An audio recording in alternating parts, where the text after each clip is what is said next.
First of all, we're going to recite the Lord's Credo.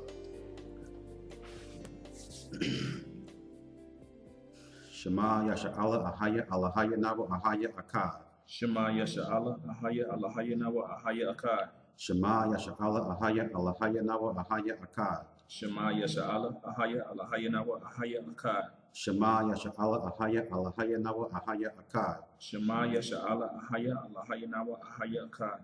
Okay, hear, O Israel, the Most High Power is one power. Okay, we're going to go ahead and get started. As I mentioned before, today's class is called Yeshaya, Visitation, and War. Okay, it's a class, as you all know, designed by Elder Rawchaa. So all praises due to the Most High for this brother. He put together some really interesting lessons for us to learn from and get edified by. So we're going to start off with Hosea, the 4th chapter.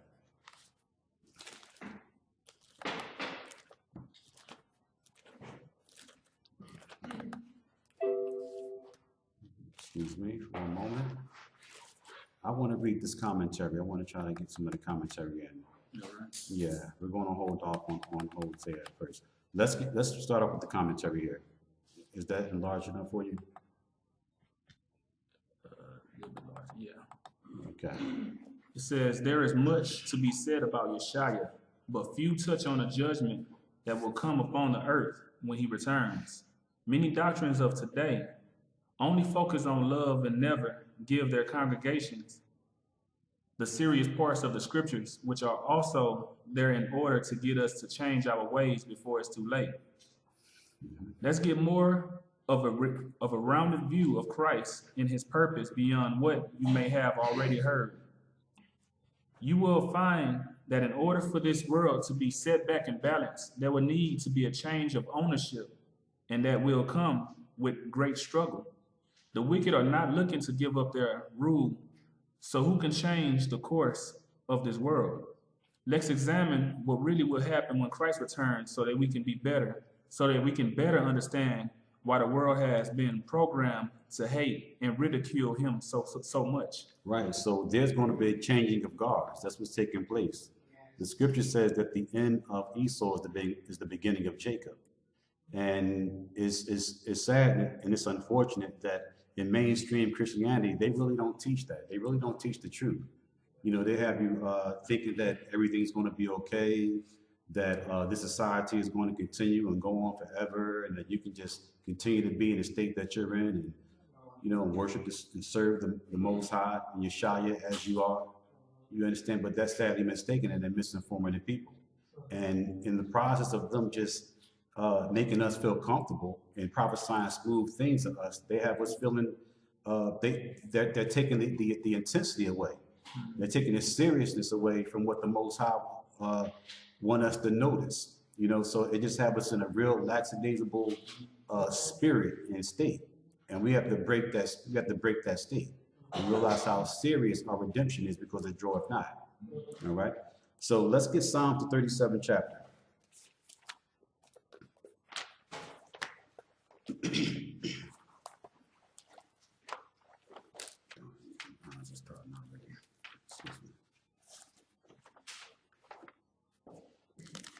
Psalms 37, and let's start from 27. Psalms chapter 37, verse 27. Depart from evil and do good and dwell forevermore. Right, so the Most High says, depart from evil and do good. And do what? And dwell forevermore. And dwell forevermore. You can live for eternity. You would never fall. You would always exist.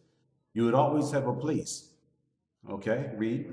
Verse 28. For the Most High loveth judgment, and forsaketh not his saints. They are preserved forever. Right, so the Most High loved judgment, and he's not going to forsake his saints. Read. But the seed of the wicked shall be cut off. The righteous shall inherit the land and dwell therein. Interesting. Go back again where it says the seed of the wicked. It says, but the seed of the wicked shall be cut off. Right, but the seed of the wicked should be cut off. So the wicked have no longevity. Okay? They have the wicked, they're only going to live a temporal life. We're going to live an everlasting life. Read. Verse 29. The righteous shall inherit the land and dwell therein forever. The mouth of the righteous speaketh wisdom, and his tongue talketh of judgment. Right. So the mouth of the righteous speak wisdom, and his tongue talk about judgment. His tongue speak about judgment. All right. His tongue don't speak about ill things. His tongue doesn't speak about negative things, the righteous. Okay. Our tongue is speaking about how the Most High is going to bring forth justice in his earth for the atrocity that's been done against his people and also against his planet, against his truth. Okay. Read. Verse 31. The law of his power is in his heart. None of his steps shall slide.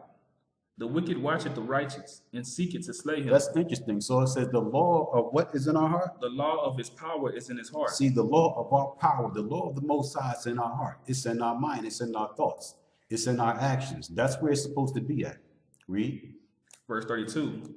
The wicked watcheth the righteous and seeketh to slay him. Right, but the wicked is watching us and they seek to slay us because why?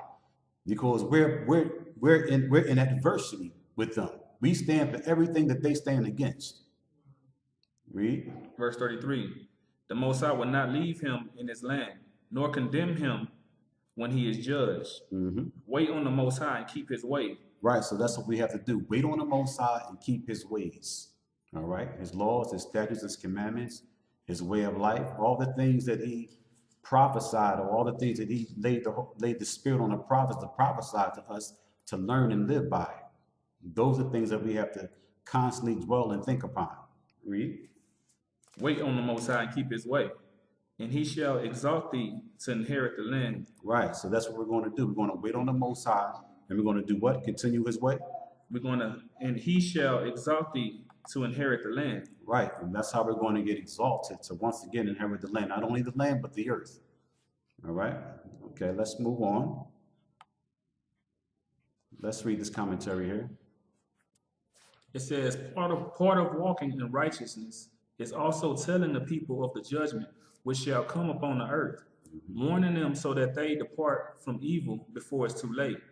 A lot of the churches have become watered down to the point that anyone taken of the extreme judgment to come is usually seen as a fire and brimstone type of ministry. You see that? So that's how they perceive us, as being a fire and brimstone type of ministry. They perceive us to be negative because we're always talking about destruction. And we're always talking about justice. We're always talking about the Most High recompensing the nations for what they did to us. But all these things are in the Bible. They're in Scripture. So we're not talking about anything that's not in the Word. But they don't want to hear that because the church that they're used to having the church prophesy smooth things to them. Now we prophesy smooth things too. We prophesy right things that sound smooth sometimes about what the Most High is going to do for not just for the children of Israel, but for the nations, for the earth. We talk about the good things. We don't talk about the bad things all the time. Okay, but you got to take the good with the bad. You can't have one without the other. The Most High is just not all good. He's just not all love. Okay, he has other attributes and characteristics also. Okay, such as we do. Okay, let's get the book of Jude.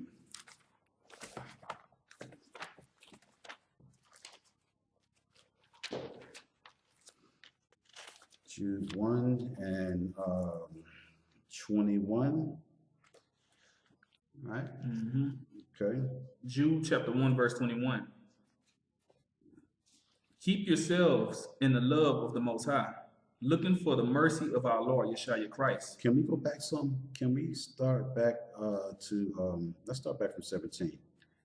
Jude chapter 1, verse 17. But beloved, remember ye the words which were spoken before the apostles of our Lord Yeshua Christ, how that they told you there should be mockers in the last time, who should walk after their own ungodly lusts. Right, and that's what we have. There's mockers in these last days. Okay, walking at their own ungodly lusts, walking after the things that they think should be said, walking after their own persuasions. Okay, read.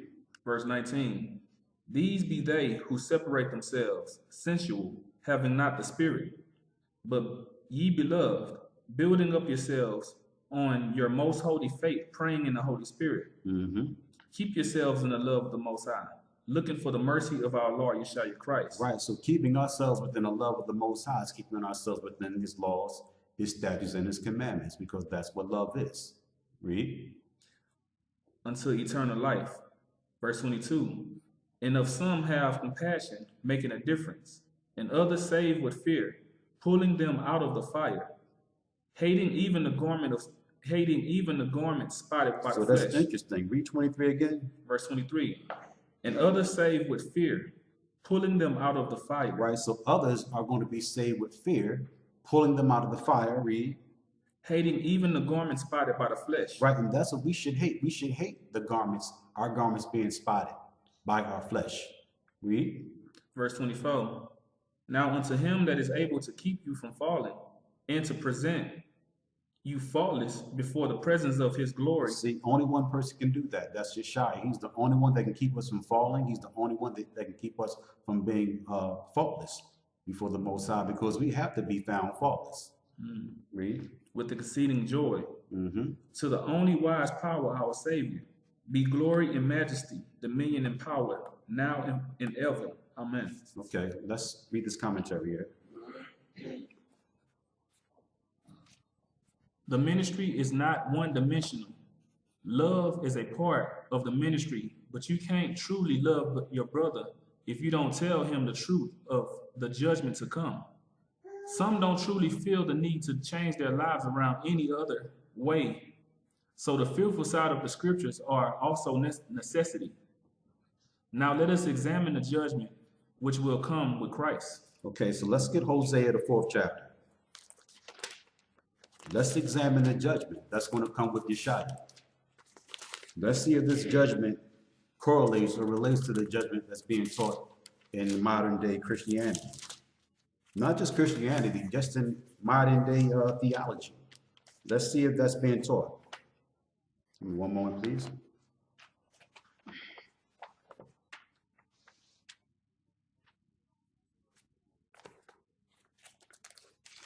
Hosea 4, let's start from verse 1. Hosea chapter 4, verse 1. Hear the word of the Most High, ye children of Israel.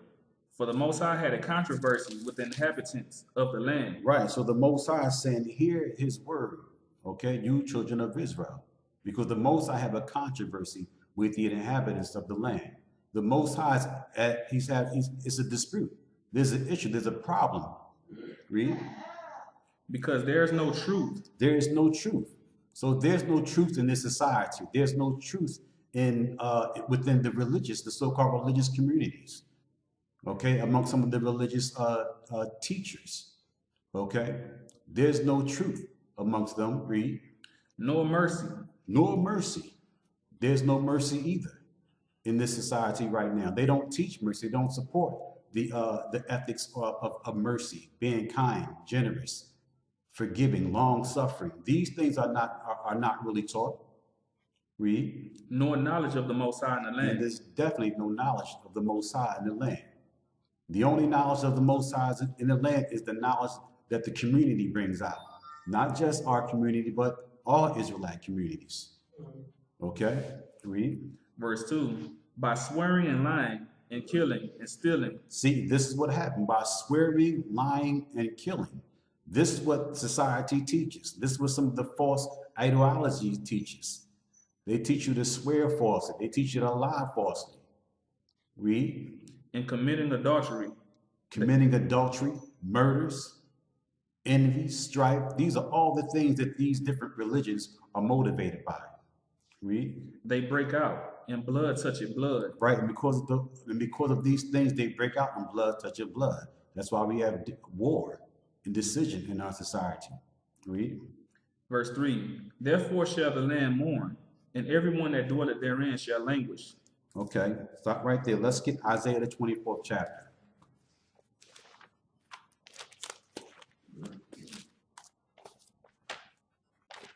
Isaiah 24. Let's start from verse 1.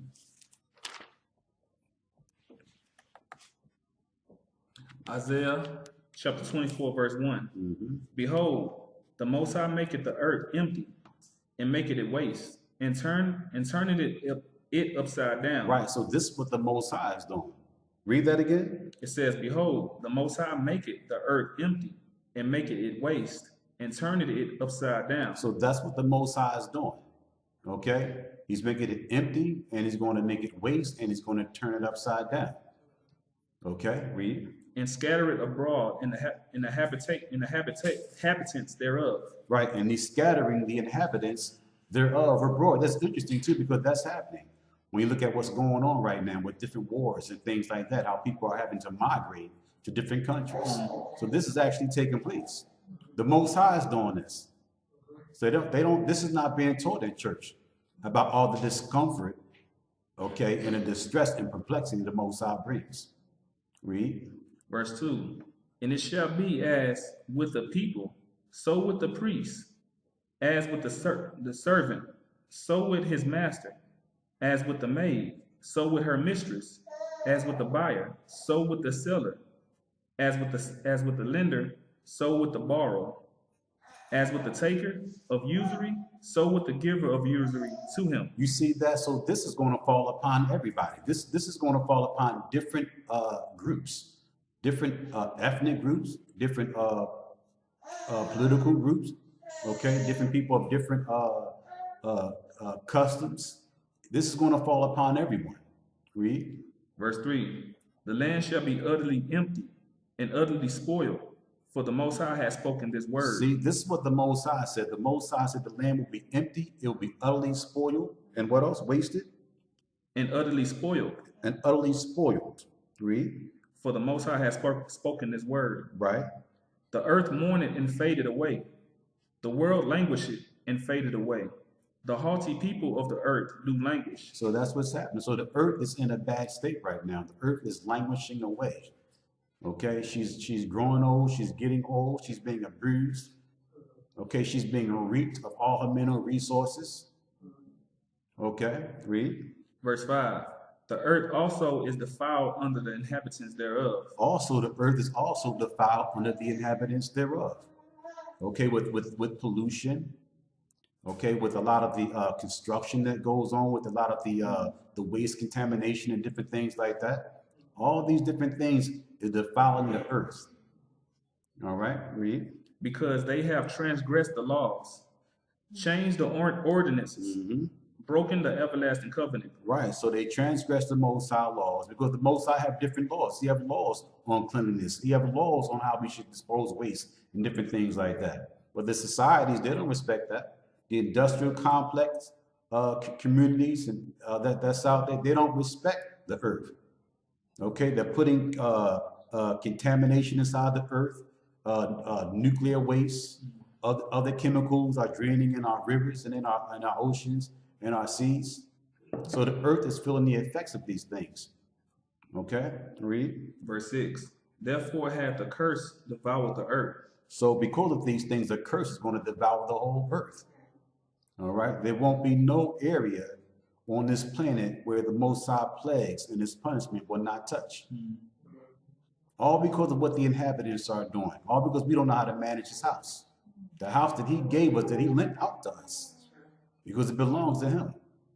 Read. Therefore had the curse devoured the earth, and they that dwell therein are desolate. Right, and it says, therefore the curse have devoured the earth, and they that dwell in are desolate. Look at the world right now. Look at the condition that we're living in. People can barely breathe in some countries because of the manufacturing and industrial plants, because of the smoke and the fog. What they're doing with the food, the pesticides that they're spraying on all the crops, all the energy that they're trying to harvest with their different inventions and things like that. These things are destroying the earth. They're using the Most High's water in these for nuclear energy in these power plants. Okay, the water is getting contaminated, and that way also. Read. Therefore, the inhabitants of the earth are burned, and few men left. The new wine mourneth, the vine languisheth. All the merry-hearted do sigh. The mirth of tabrets ceaseth. The noise of them that rejoice ended. The joy of the harp ceaseth. You see that? So this society and this world was joyful at one time. People used to be able to enjoy the earth. People used to be able to enjoy life. You can't even do that anymore without getting a disease, without picking up some kind of infection. Read. Verse 9. They shall not drink wine with a song. Strong drink shall be bitter to them that drink it. The city of confusion is broken down. Right, the city of confusion is broken down. We all know that city of confusion is Babylon. Read. Every house is shut up, that no man can come in, that no man may come in. There is a crying for wine in the streets. All joy is darkened. Interesting. There's a cry for wine in the streets. There's a cry for happiness. And it's going to be a cry for the knowledge of this truth in the streets also. Read. All joy is darkened. The mirth of the land is gone. Right. So all joy is darkened. The mirth, the happiness, the peace, the tranquility, all those things are over. We're past that stage now. Read. And the city is left desolation, and the gate is smitten with destruction. When thus it shall be in the midst of the land among the people, there shall be as the shaking of an olive tree, and as the gleaning grapes when the vengeance is done. Then they shall lift up their voice, they shall sing for the majesty of the Lord. They shall cry aloud from the sea. Wherefore glorify ye the Most High in the fires, even the name of the Most High, power of Israel. Okay, let's sit on it. Let's move on. Let's skip Acts the 5th chapter. Excuse me, Amos the 5th chapter.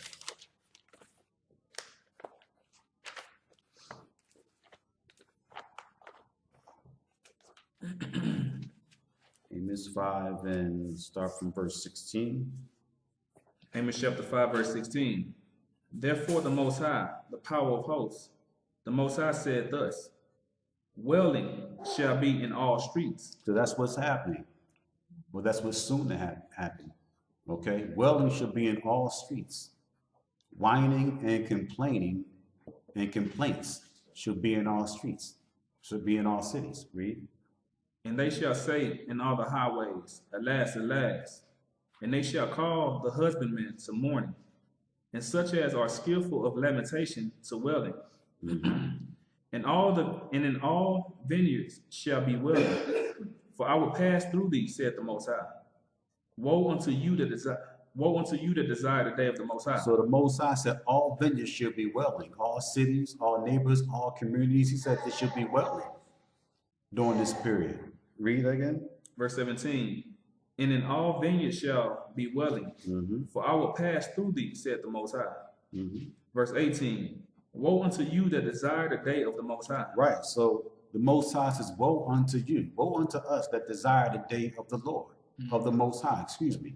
Because are we ready for this day? Have we been preparing for this day? Read. To what end is it for you? So what end is it going to be for you? And this is something they do. I'm not trying to attack the church, okay? But this is something that they do in these different religions and in Christianity. Okay, everybody is anticipating and looking forward to the day of the Most High. We are too, but we can also use some time, some preparation time too, to prepare ourselves and get us together, especially if you're not right. Okay, read. The day of the Lord is darkness and not light. Right. So the day of the Lord is darkness and not light. So this is something that's really not being taught. The day of the Most High is not taught that it's a dark light, a dark day. It's taught that it's a day of light. Okay, read. Verse 19. As if a man did flee from a lion and a bear met him. That's how the Most High day is going to be. That's how Yeshua's day is going to be. It's going to be as if he fled from a lion and then a bear met him. Read. Or went into the house and leaned his hand on the wall, and a serpent bit him. As if he went into a house and leaned his hand on a wall to rest and relax, and then a serpent bite. Read. Shall not the day of the Lord be darkness and not light? Right, so the day of the Most High is going to be a day of darkness and not light. It's going to be a day of distress and perplexity upon the nations. It's going to be a day of despair. This is not going to be a happy, merry day. Okay, read. Even very dark and no brightness in it. Very dark and no brightness. Read. It says, I hate. Okay, that's it on it. I apologize. let's move on. Let's get Matthew the 10th chapter, excuse me.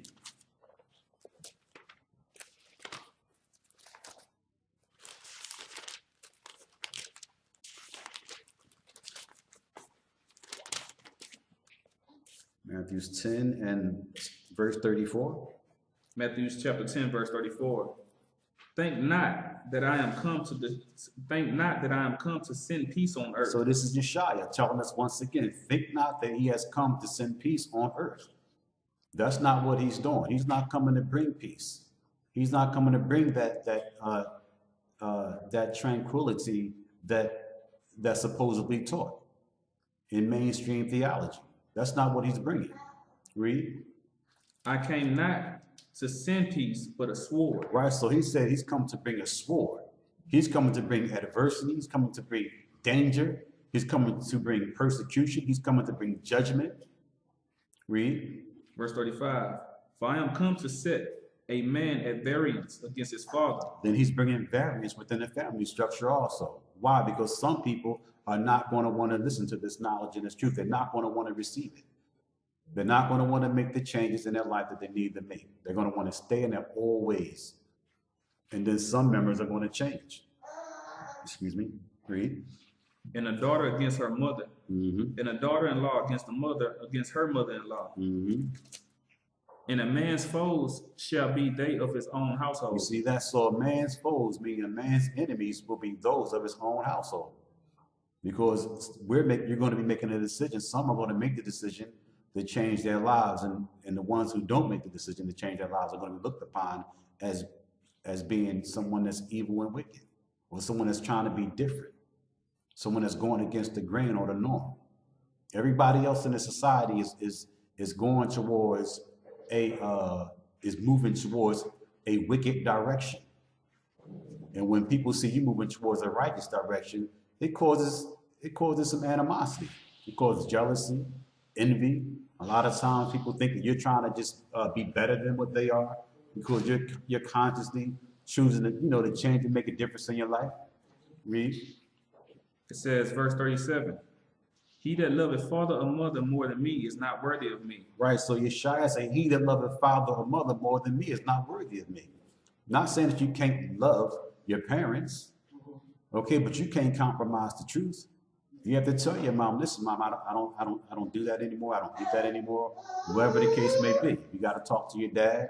You understand, and explain something to your dad to get him to see that you're turning over a new leaf and you're trying to live a righteous life with all due respect. As much as you can put it and express it to him with respect, you need to do so. But you need to stand firm. You understand, and tell them what the Most High said. You understand that we can't do this anymore, Pop. Read. And he that loveth son or daughter more than me is not worthy of me. And we love our kids. Sometimes that poses a challenge. Yeah. It's hard to tell your kids no. You've been telling them yeah all their lives. You understand? You've been spoiling them. You've been celebrating different holidays and things like that all their life. And now you're switching up. You're changing. You're reneging now. They're like, wait a minute, what's going on? They're not used to that. They're not used to the change. Okay? Read. Verse 38. And he that taketh not his cross and followeth after me is not worthy of me. But see, that's all part of the cross that we have to bear too. Okay? Dealing with that adversity that Yeshua is going to bring, you understand, between our family. That's something that we just have to bear and deal with. We can't compromise and say, okay, all right, I'll celebrate this holiday with you. Okay, all right, I'll do this with you. Well, I used to do it with you anyway. I guess, once or twice won't hurt. No, you can't do that. Right? Because the scripture says that the things that the Gentiles sacrifice, they sacrifice not to the Most High, but the devils. So we can't partake in these things anymore, now that we realize and know the truth. Read. Verse 39.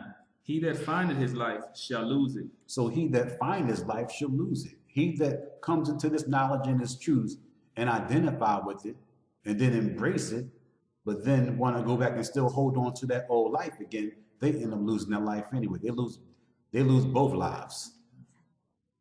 Okay, read. And he that loseth his life for my sake shall find it. And that's what you got to do. You got to make the sacrifice. You got to lose your life.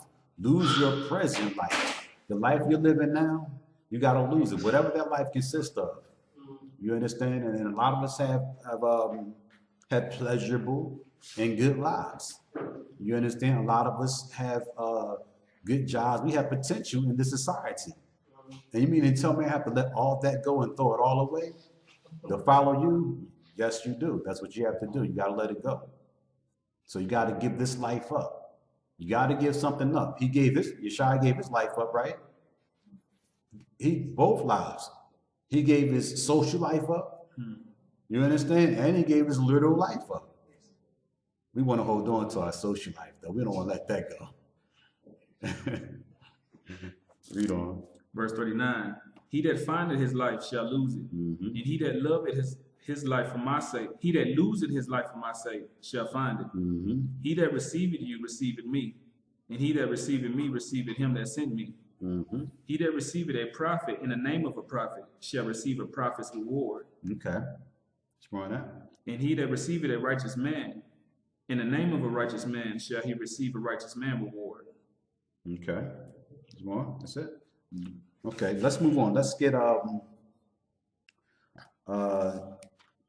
Ezekiel, the 24th chapter.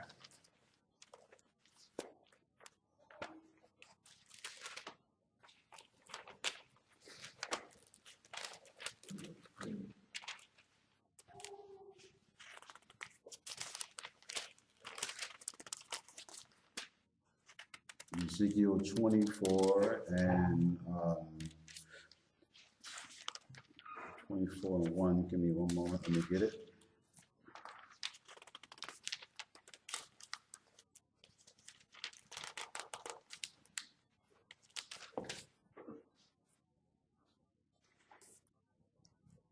Okay, yes. I want to read a parable from Ezekiel in the 24th chapter.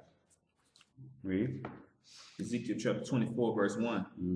Again, in the 9th year, in the 10th month, in the 10th day of the month, the word of the Most High came unto me, saying, Son of man, write thee the name of the day, even this same day. The king of Babylon set himself against Jerusalem this same day, and utter a parable unto the rebellious house. Right, so now Ezekiel is getting ready to utter a parable to the rebellious house of Israel. Okay, and sometimes we can find ourselves in this position too, of being rebellious, wanting to hold on to society. And a lot of times it's not our fault. A lot of times it's because of the teachings, you understand, and the knowledge and the information that we get from, from our teachers, or just how society has us brainwashed, you understand, and taught and used to live in. We kind of hold on to these particular teachings or customs, okay? But we have to let them go, okay? So these things are not teaching in the church, okay, in most religious institutions, okay? Read. Verse 3, and utter a parable unto the rebellious house, and say unto them, Thus saith the Most High Power, set on a pot, set it on, and also pour water into it. So the Most High says, listen, set a pot, get a pot, right, and put it on some fire, right, and pour water in it. Read. Gather the pieces thereof into it. And then he says, gather different pieces and put inside the pot. Read. Even every good piece. He said, put the good pieces in too. Read. The thigh and the shoulder, fill it with the choice bones. Take the choice of the flock and burn also the bones under it, and make it boil well, and let him see the bones of it therein. Wherefore, said the Most High Power, woe to the bloody city, to the pot whose scum is therein. Right, so the Most High says, woe to the bloody city whose scum is therein. Okay, that bloody city is talking about us. It's talking about our wickedness. All right, read. And whose scum is not gone out of it. Right, and that scum has not gone out of it. Why? Because we haven't came to the realization that we got to cleanse ourselves and clean the scum from out of ourselves. Read. Bring it out piece by piece. Let no lot fall upon it. For her blood is in the midst of her. She set it upon the top of a rock. She poured it out upon the ground to cover it with dust. Right. That it might cause fury to come up to take vengeance. I have set her blood I have set her blood upon the top of the rock. Right, so the Most High said he set our blood on the top of a rock, meaning our blood typically normally would be hid. But this time he exposed it and set it on top of a rock so it would be visible. Read. That it should not be covered. Therefore, thus said the Most High Power, woe to the bloody city. I will even make the power for fire great. Heap on wood. Right, so the Most High said, woe to the bloody city, and I will even make the power great. Read. Verse 10, heap on wood, kindle the fire, consume the flesh, and spice it well, and let the bones be burnt. Then set it empty upon the coals thereof, that the brass of it may be hot and may burn, that the filthiness of it may be molten in it, that the scum of it may be consumed. She had wearied herself with lies. Speaking about us, how the Most High said that we have wearied ourselves with lies. Okay, lies from the different religions and the different philosophies that we've been partaking in and dealing with. Read. She had wearied herself with lies, and her great scum went not forth out of her. Right, so we're still filthy. We're still dirty. The scum haven't left and went forth from out of us. Read. Her scum shall be in the fire, and thy filthiness is lewdness, because I have purged thee, and thou was not purged. Right, so the Most High purged us. He tried to purge us. He gave us the Bible. He gave us the scriptural knowledge and understanding for us to make a difference, for us to see our sins and to see our transgressions and identify with our uncleanliness. But we never got better. We never purged. We never made a difference. We never changed. Read.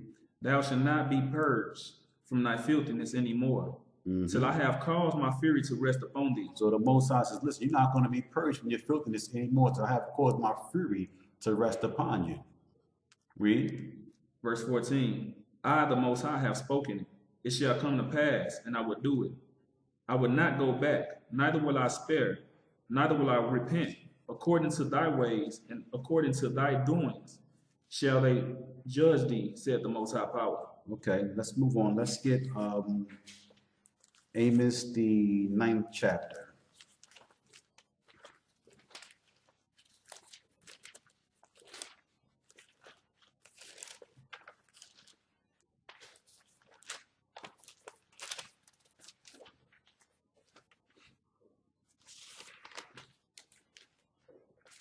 Amos 9 and 8. Right. Amos chapter 9, verse 8. Behold, the eyes of the Most High are upon the sinful kingdom. Right, so the eyes of the Most High is upon this sinful kingdom. His eyes is upon us. All right, so the Most High sees everything that's transpiring and taking place. Read.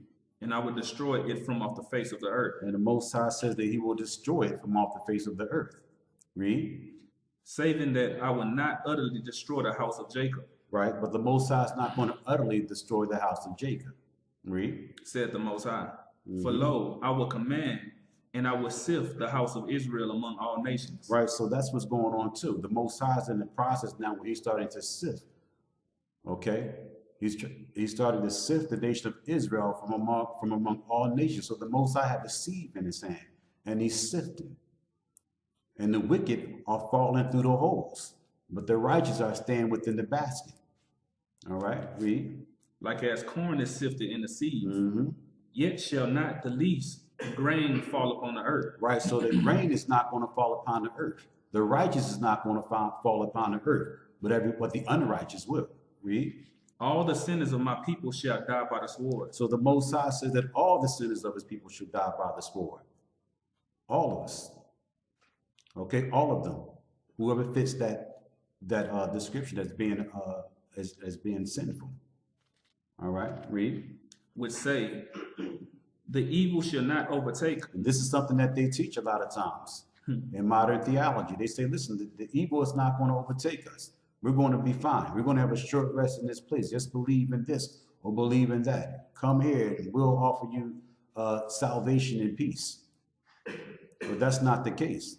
If you're dealing with sin, there's no temple, there's no structure that can offer you safety. If you're dealing with sin, you're going to get sifted, meaning there's going to be an examination that's going to be taking place. like Ezekiel speaks about. Ezekiel, the 9th chapter, I believe it is, where the Most High says, set a mark upon the people who sigh and cry. Yeah.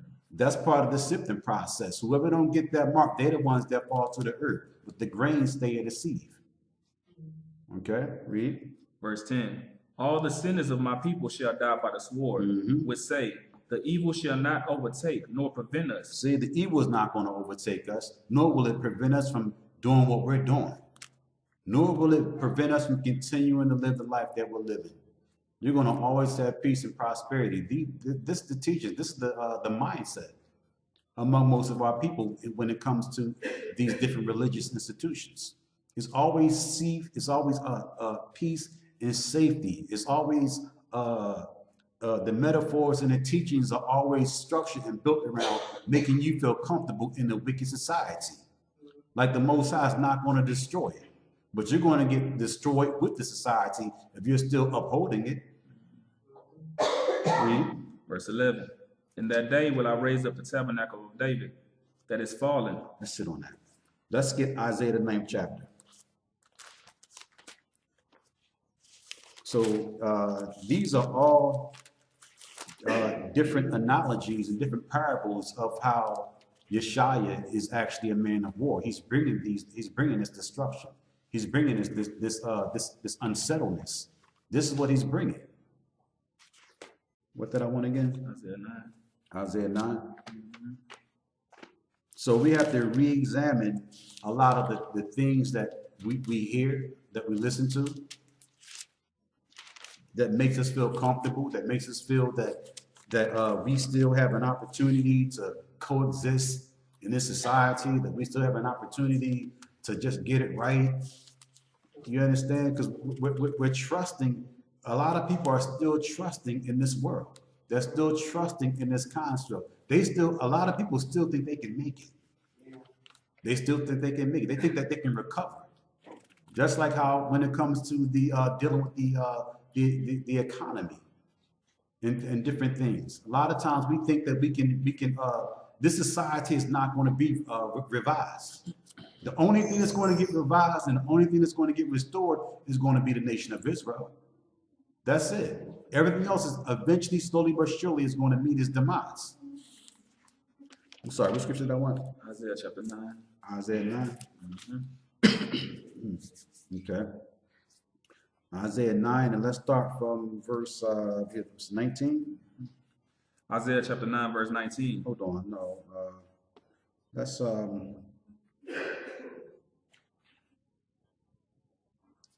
start from 13. Isaiah chapter 9, verse 13. For the people turn it not unto him that smited them. You see that? So the Most High is smiting the world right now. Okay? He's smiting the nations. He's smiting us. He's smiting our neighbors, our communities. We're getting smited on an individual level. We're dealing with different ailments, different situations, different things that's affecting us. That's the Most High that's stopping those things from taking place. It's a part of the aspect of being smited. Some of us are getting actually smited and killed real time, really dying and losing our lives. Read that again. Verse 13. For the people turn it not unto him that smited them. See, the Most High is smiting people and affecting people in their personal lives, and no one's turning to the Most High. No one's turning to him. Not too many people are really stopping and thinking about and considering, like, wow, maybe all this is happening to me because I'm not praying, or I'm not worshiping the Most High properly, or I'm not dealing with the Most High. A lot of people really think on those kind of levels. They think that things are by chance. Or, well, that's just the way it is. I think it was Jeremiah 5:25 says, the Most High said that your iniquities have withholding good things from you. So we need to reflect and think about that also. So it's the Most High that's doing these things. Read. Verse 13. For the people turn it not unto him that smited them, neither do they seek the Most High of hosts. Therefore the Most High will cut off from Israel head and tail, branch and rush in one day. You see that? So the Most High said he was going to cut off the different aspects of our survival and cut off our people on multiple levels, whether you're rich, poor, young, old, prominent, non-prominent? Read. Verse 15. The ancient and honorable, he is the head, and the prophet that teacheth lies, he is the tail. You see that? Read that again. Verse 15. The ancient and the honorable, he is the head. So the ancient and the honorable are considered to be the heads. They're considered to be the leaders. They're considered to be the figures that we look up to for direction and guidance. Are they teaching this information in this society? Are they? When you really think about the people who are involved in politics and who's in the political arena in this society, when it comes to the children of Israel or even the other nations, are they teaching this information?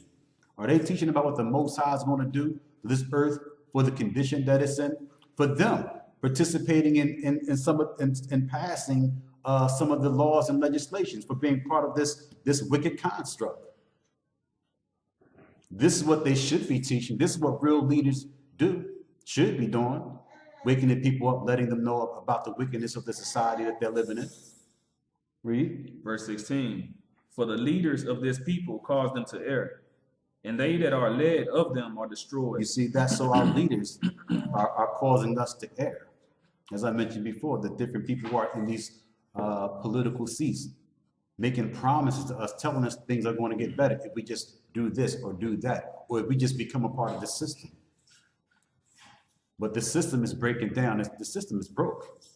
It's broke. The system, it never worked. It didn't work for us. It was working at one point in time for the nations. It was working well. It was functioning well. But now it's not working. It's not working for anyone now. Okay, the democracy is not working. Diplomacy is not working. These things are not working. None of these things are resolving the real issues of humanity. None of them. Read. Verse 17. Therefore the Most High shall have no joy in their young men. And the Most High don't have joy in our young men. Look at our young brothers. Look at our young sisters. It's clear. It's evidently clear. The Most High haven't been taking pleasure. Maybe the young brothers and sisters that are in the truth, he's been taking pleasure in them. As you can see, that work.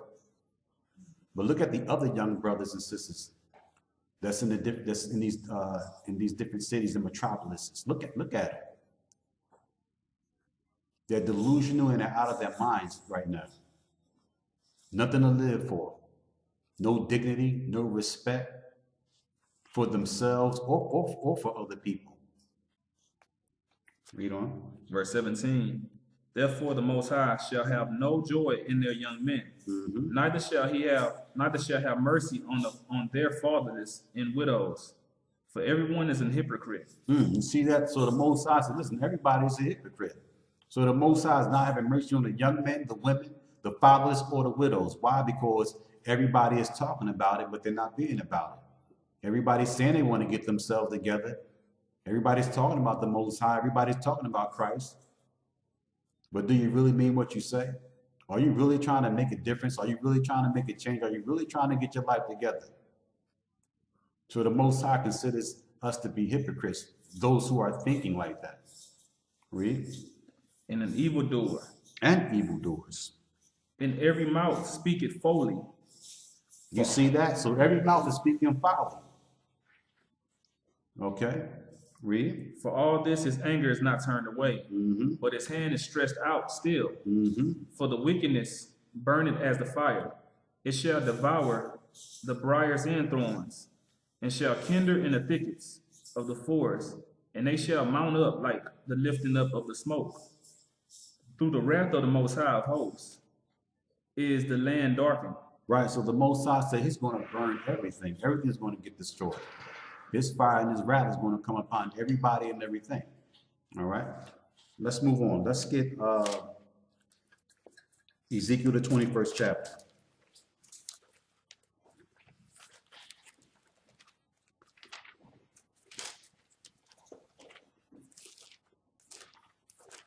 Ezekiel 21.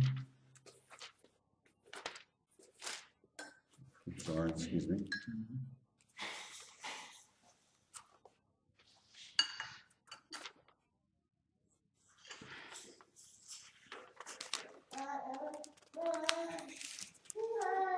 Is it 31 I want? 21 and 31. All right. Let's start from 30. Ezekiel chapter 21, verse 30. Shall I cause it to return into his sheath? I will judge thee in the place where thou wast created, in the land of thy nativity. And I will pour I'm sorry, out. where are you at again? 21 and what? 30. 21 and 30? It says, shall I cause it to return into his sheep? I will judge thee in the place where thou was created, in the land of thy nativity. And I will pour out mine indignation upon thee.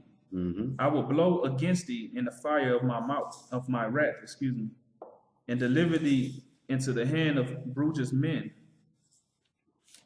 and skillfully to destroy. No, that's not what I wanted.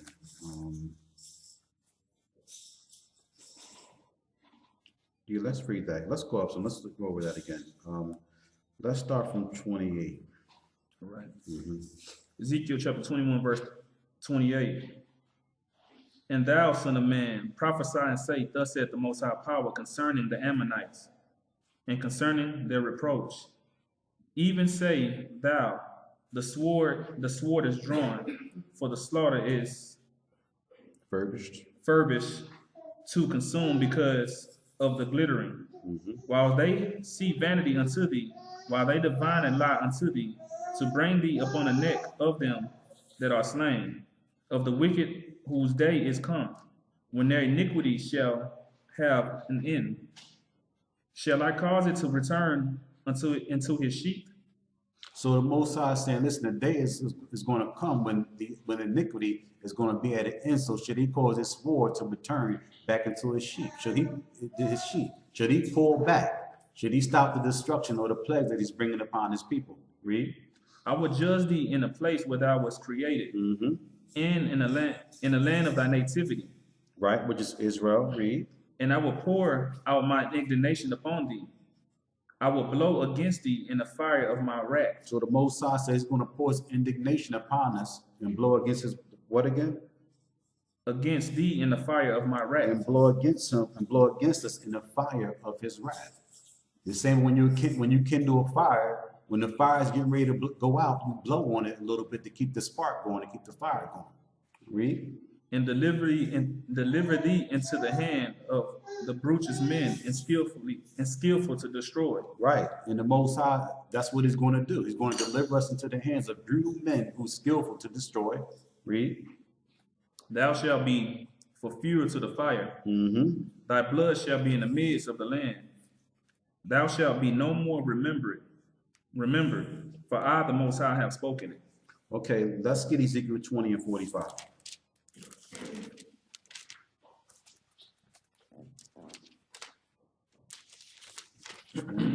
Verse 45. Ezekiel chapter 20, verse 45. Moreover, the word of the Most High came unto me, saying, Son of man, set thy face toward the south, and drop thy word toward the south, and prophesy against the forest of the south field, and say to the forest of the south, Hear the word of the Most High. Thus saith the Most High Power. Behold, I will kindle a fire in thee, and it shall devour every green tree in thee. Right, so the Most High said he's going to kindle a fire in us. And this fire is going to devour every green tree within thee. Read. And every dry tree, the flaming flame shall not be quenched, and all faces from the south to the north shall be burnt therein. And all flesh shall see that I, the Most High, have kindled it. Right, and all flesh is going to know that the Most High have did this when he kindled this fire. When he bring his wrath, read. It shall not be quenched. Then said I, Most High Power, they say of me, doeth he not speak parables? Let's go on to 21. Verse 21 and 1. And the Most High, and the word of the Most High came unto me, saying, Son of man, set thy face toward Jerusalem, and drop thy word toward the holy places, and prophesy against the land of Israel, and say to the land of Israel, Thus saith the Most High, Behold, I am against thee, and will draw forth my sword out of his sheath, and will cut off from thee the righteous and the wicked. Right. So the Most High said he's going to cut off the righteous and the wicked. Read. Seeing then I will cut off from thee the righteous and the wicked. Therefore shall my sword go forth out of his sheath against all flesh from the south and the north. Right. That all flesh may know that I, the Most High, have drawn forth my sword out of his sheath. So the Most High is going to do this just to let everybody know that it's him and that he have brought forth his sword from out of the sheep. So he's going to kill the righteous and the wicked. Those who necessarily didn't do anything may suffer death also. But the Most High have to make an example. He have to make an example to the nations to let people see that, listen, I'm willing to do what I have to do for everyone to see how serious I am about repentance and about people getting their lives together and about the destruction that he's going to bring on this society. Read. And it shall not return any more. Verse 6. Sigh therefore, son of man, with the breaking of thy loins, and with bitterness, sigh before their eyes. And it shall be, when they shall say unto thee, wherefore sighest thou? That thou shalt answer, for the tidings, because it cometh. And every heart shall melt. What verse are you at? Excuse me. Verse 7. Okay, read that again. Verse 7. And it shall be, when they say unto thee, wherefore sighest thou? That thou shalt answer, for the tidings, because it cometh. And every heart shall melt, and all hands shall be feeble. And every spirit shall faint, and all knees shall be weak as water. Behold, it cometh, and shall be brought to pass, saith the Most High. Read on. Again the word of the Most High came unto me, saying, Son of man, prophesy and say thus, saith the Most High. Say, a sword is sharpened, and also furbished. It is sharpened to make a sore slaughter. It is furbished that it may glitter. Should we then make mirth? Right. So considering the Most High is sharpening his sword and bringing destruction upon the earth, should we then make mirth? Should we be happy? Because a lot of people are not considering what's happening in these last days and times. A lot of people are not looking at the destruction and the plagues that's coming on this earth. They're paying these things no mind. So the Most High is saying, listen, I'm doing these things, and you're not taking these things into account. You're not taking these things serious. Okay, read. It contemneth the rod of my son as every tree. Verse 11. And he had given it to be furbished, that it may be handled. This sword is sharpened. So he had given it to be furbished, that it may be handled. And he said, listen, this sword is sharpened. Read. And it is furbished to give it into the hand of the slayer. Ezekiel the 9th chapter. Read. Cry and howl, son of man, for it shall be upon my people, it shall be upon all the princes of Israel. So this sword that the Most High been brandishing and sharpening is a sword that the Most High intended to be upon his people. Because this is how he got to deal with us. This is how he got to punish us to get us to snap out of it and wake up. A lot of people are going to have to meet their demise. Okay, read. Terrors, by reason of the sword, shall be upon my people. Smite therefore upon thy thigh, because it is a trial. And what if the sword consume even the rod? It shall be no more, said the Most High. Right, so it's a trial. It's the trial for us to get ourselves together. It's a trial for us to examine ourselves. That's what these things are taking place for.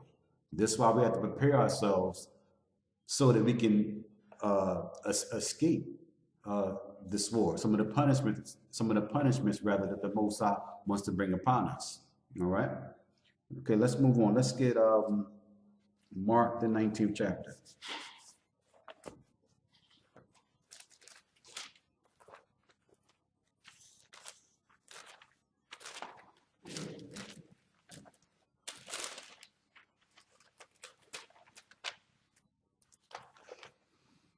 You show me 19?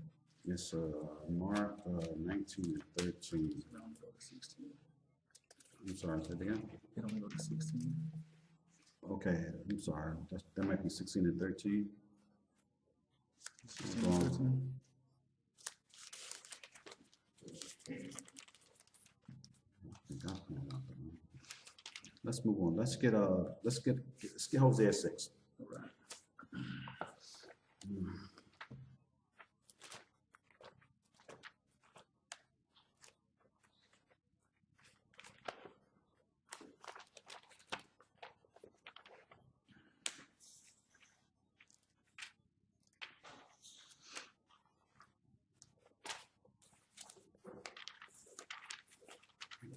Apologize, y'all, one moment. Okay. Hosea 6, let's start from verse 1. Hosea chapter 6, verse 1. Mhm. Come, and let us return unto the Most High, for he had torn, and he will heal us. Right, so the Most High has torn us as a nation. He has torn us as a people, okay? And on another level, he has torn us as an earth, okay? Read. And he will heal us. Mm-hmm. He had smitten. Right, but the Most High wants to heal us. He wants to heal us, okay? He don't want us to stay in this condition. And he don't want to keep smiting us. He don't want to keep bringing constant wrath and despair upon us. He wants us to examine ourselves, and he wants us to change. All right, read. He has smitten, and he will bind us up. Mm-hmm. So he has smitten, but he shall bind us up. Read. After 2 days will he revive us, and in the 3rd day he will raise us up. Right, so after 2 days, the Most High said that he was going to revive us, and the 3rd day he was going to raise us up. Read. And we shall live in his sight. Okay, more on that. Then shall we know if we follow on to know the Most High. Mm-hmm. Just this. Okay. All right, let's move on. Let's get 2 Corinthians.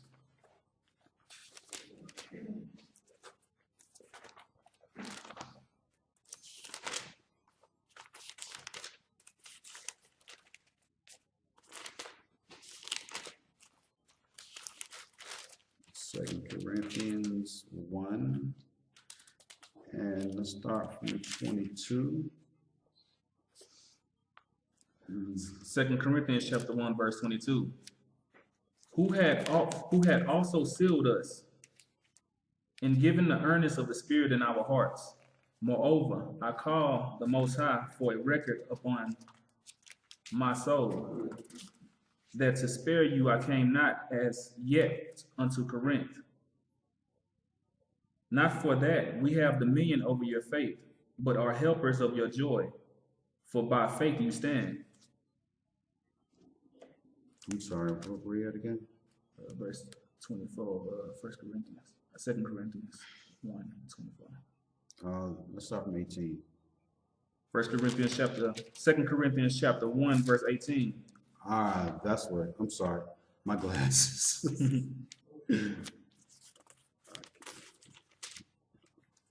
I was in 1 Corinthians. Sorry.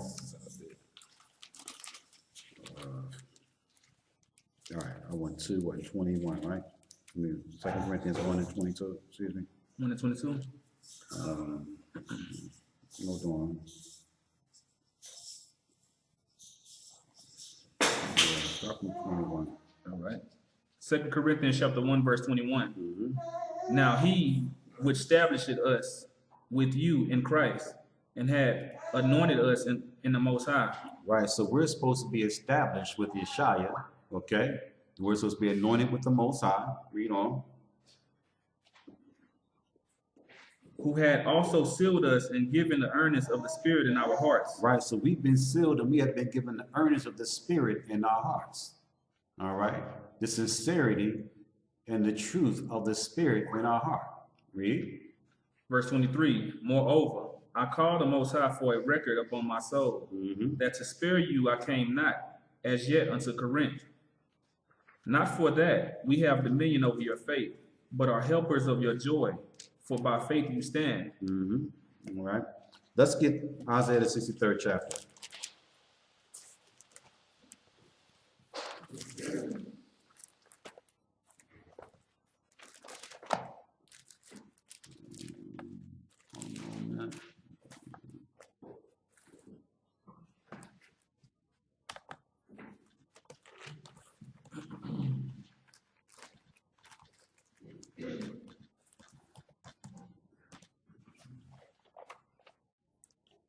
Okay.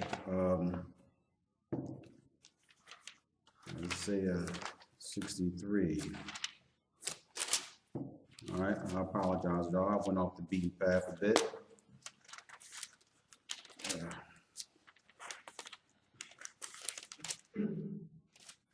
Okay. Let's start from 63 and 1. Isaiah chapter 63, verse 1. Mm-hmm. Who is this that cometh from Edom, who died with dyed garments from Basra? Right. So who is this that's coming from Edom with dyed garments from Basra? Read. This that is glorious in his apparel. That is glorious in his apparel. So who is this man that's coming from this particular region of the earth with dyed garments, or with dye on his garment? Read. Traveling in the greatness of his strength. Traveling with all greatness and traveling with all glory. Read. I that speak in righteousness, mighty to save. Wherefore art thou red in thy apparel, and thy garments like unto him, like him that treadeth in the wine fat. All right, so it says, wherefore are you red in your apparel? Okay, and this garment is like him that treadeth in the wine fat. Like his garment, like you look like you've been treading in wine. Read. Verse 3. I have trodden around the winepress alone, and of the people there was none with me. Right, so this is Yeshaya saying, listen, I've trodden the winepress alone, and of the people there was none with me. Read. For I would tread them in my anger. So he said he's going to tread them in his anger. So this is something else a lot of people don't like to touch base on, that Yeshaya and the Most High deals with anger. Okay, and most of the times when they do deal with anger, a wrath comes behind it. That wrath comes behind it. Read. And trample them in my fury, and their blood shall be sprinkled upon my garments. So he says he's going to trample these grapes, which are people, in the blood of his fury. Okay, can you imagine that, just being so angry that you're trampling through people like they're grapes? Like they're grapes. They don't teach this in mainstream, Christian theology. Read. And their blood shall be sprinkled upon my garments. And he said people's blood is going to be sprinkled upon his garments. I mean, can you imagine that? That's kind of horrific a little bit. I see somebody like that now, it might shake me a little bit. Okay, read. And I will stain all my raiment. He said, I'm going to stain all my raiment. Listen, everything is going to be wet, dripping, soaking wet. Read. Verse 4. For the day of vengeance is in my heart. See, the Most High, Yeshaya said, vengeance is in his heart. The day of vengeance is in his heart. How can vengeance be in the Most High heart? How can vengeance be in Yeshua's heart? Christ, he's vengeful, he's wrathful, he's hateful. He have all these emotions. How come we don't hear about these emotions in mainstream theology, the way that it's being spoke about here? Read. For the day of vengeance is in my heart, and the year of my redeem is come. So the day of vengeance is in his heart. So something is on his mind. Something is on his mind, meaning he's been contemplating and thinking about this for quite some time. Something is in my heart. Something is on my mind. Something is weighing in my spirit. Like he had anguish. He felt like he wanted to recompense some people for something they have done in his earth, to his people, to his name. He felt like he's feeling something. He wanted to come and defend and set a record straight. Read. Verse 5. And I looked, and there was none to help. And I wondered. And he looked because there was none to help initially. So when he initially came, he did it by himself because there was none to help until he gave us the power to help. Read. And I wondered that there was none to uphold. Therefore, mine own arm brought salvation. And that's interesting too, because that's another thing too. That's another aspect, that he saw what was occurring and going on in the earth, and that there was no one helping. There was no one making a change. There was no one making a difference. There was no one standing up for righteousness. There was no one looking and seeing what was going on and saying anything about it. No one is saying anything about it. No one is coming in defense of the gospel. No one's coming in defense of this real truth that the Bible speaks of, except the children of Israel, except the community. Read. Therefore, mine own arm brought salvation unto me. Right. So because nobody else brought salvation, the Most High said, Yeshua said his own arm brought the salvation. No one else brought justice, so his own arm had to bring the justice. He had to bring it. Nobody else would do it. Everybody else was just talking about it. Okay? All the other nations just talk about it. They know who we are. They see what condition we're in. They see what condition the earth is in, how it's being raped, robbed, how it's being pillaged by the nations and these select elite groups. They see these things. They talk about these things in their summits and their little global, so-called global woman meetings. They see what's going on. But who's standing up against the predator? Who's standing up against the one that's really enacting and pushing all these things? Nobody. Everybody in cahoots. In cahoots. Psalms, the 83rd chapter. Everybody got their hand out. Everybody is looking to benefit. Everybody is carving that section of the oceans out. Everybody is carving that sections of the earth out. Everybody is claiming. I never understood that, how people, how can you claim airspace?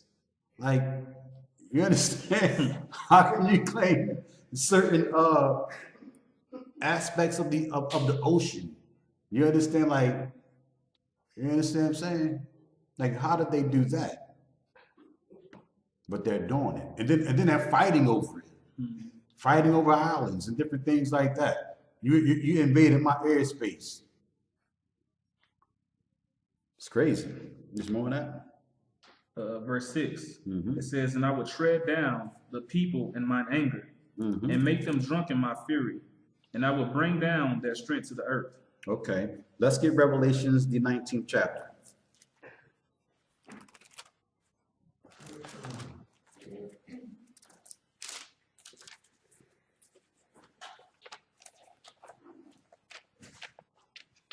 Okay, Revelations 19, give me 1 minute. You go. Set.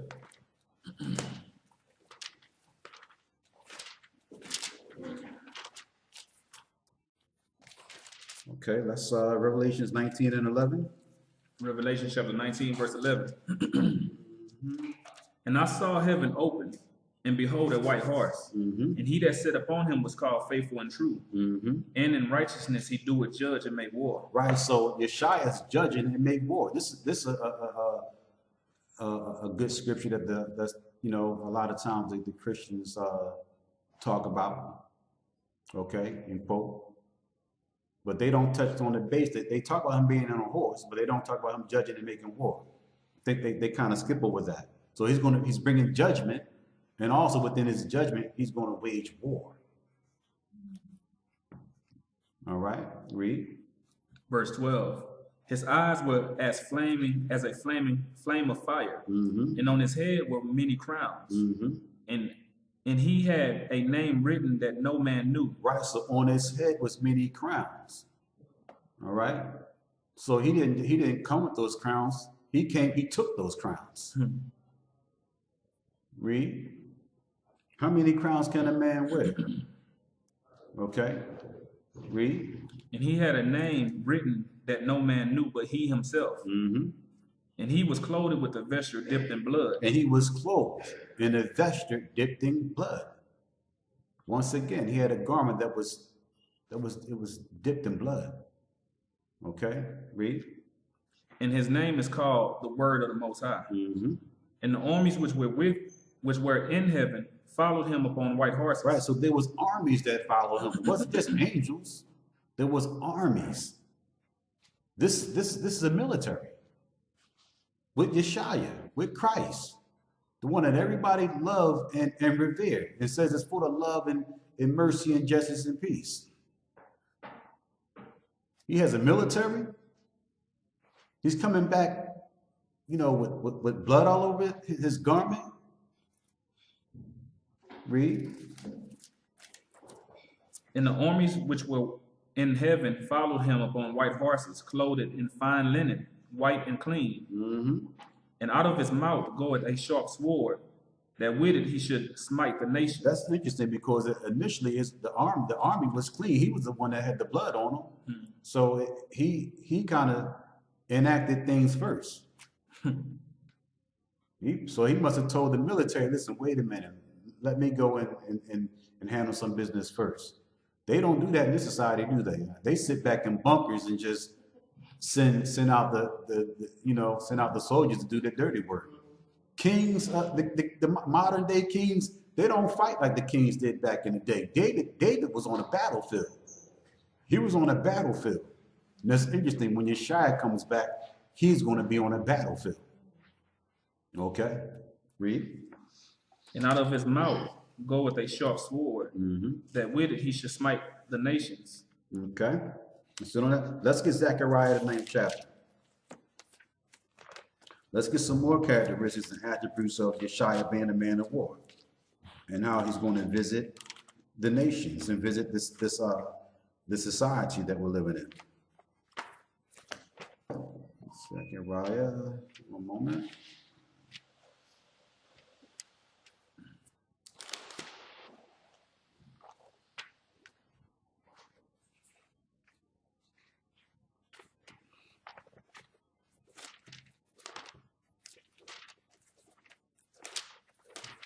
Apologize. Zechariah 9 and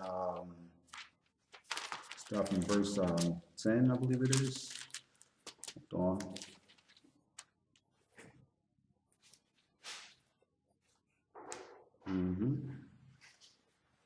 Start from 10.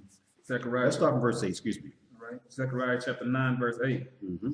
And I will encamp about mine house because of the army, because of him that passeth by, and because of him that returneth, and no oppressor shall pass through them. Right, so this is going to come a time where the Most High is going to encamp upon us because of the army and the other nations, okay, who are going to be trying to subdue us. Read. For now have I seen with my eyes. You see that? Because the Most High says, for now have he seen with his eyes. All right? So the Most High is going to witness them and see them coming up against us. Read. Verse 9. Rejoice greatly, O daughter of Zion. Shout, O daughter of Jerusalem. Behold, thy king cometh unto thee. Exactly. So our king is coming. He's going to come. Read. He is just and having salvation, lowly and riding up on an ass, and up on a colt, the fowl of an ass. And I will cut off the chariots from Ephraim, and the horse from Jerusalem, and the battle bow shall be cut off, and he shall speak peace unto the heathen, and his dominion shall be from sea even to sea. So this is interesting. There is going to come a time where he's going to speak peace to the heathen, but this is after the earth is subdued. He's going to speak peace to the heathen. This is during the time of Isaiah the 14th chapter. Okay, read. And his dominion shall be from sea even to sea, and from the river even to the ends of the earth. Right, so he's going to have dominion all over the earth, from sea to sea, from river to river. Right, read. Verse 11. As for thee also, by the blood of thy covenant, I have sent forth thy prisoners out of the pit, wherein is no water. Turn ye to the stronghold, ye prisoners of hope. Right, so that's what Yeshua, the Most High, is asking us. He says, turn ye to the stronghold, ye prisoners of hope. You who believe in his hope, turn unto him. Read. Even today do I declare that I will render double unto thee. When I have bent Judah for me, filled the bow with Ephraim, and raised up the sons of Zion against thy sons, O Greece. So he's going to bend the bow, which is Judah, and he's going to use Ephraim for an arrow. Then he's going to release them. Okay? Release us on the nations. Read. And made thee as the sword of a mighty man. And the Most High shall be seen over them, and his arrow shall go forth as the lightning. And the Most High power shall blow the trumpet, and shall go with whirlwinds of the south.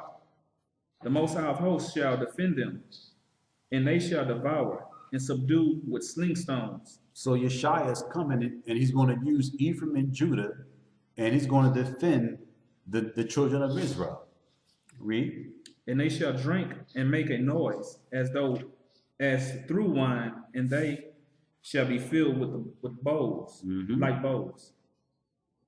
Read. And as the corners of the altar. So this is war. Okay, this is a war tactic that Yeshua is putting together. Let's read on. Verse 16. And the Most High their power shall save them in that day as the flock of his people. For they shall be as the stones of a crown lifted up, as an ensign upon his land. For how great is his goodness, and how great is his beauty. Corn shall make the young men cheerful, and new wine the maids. Let's go on to 10. Chapter 10, verse 1. Ask ye of the Most High, rain in the time of the latter rain. So the Most High shall make bright clouds, and give them showers of rain to every one grass in the field. Right. For the idols have spoken vanity, and the diviners have seen a lie, and have told false dreams. They comfort in vain, therefore they went their way as a flock. And that's interesting too, because that's what's happening too in some of the different religious institutions. They're comforting the Most High's people in vain. Okay, and they're telling false divinations, false visions. All right, read. Therefore they went away as a flock. They were troubled because there was no shepherd. You see that? And that's also happening with our people too. A lot of our people are wandering away. They're dealing with different they're dealing with different forms of idolatry. You understand? They're going further and further into different satanic practices and different things like that because there's no guidance for our people.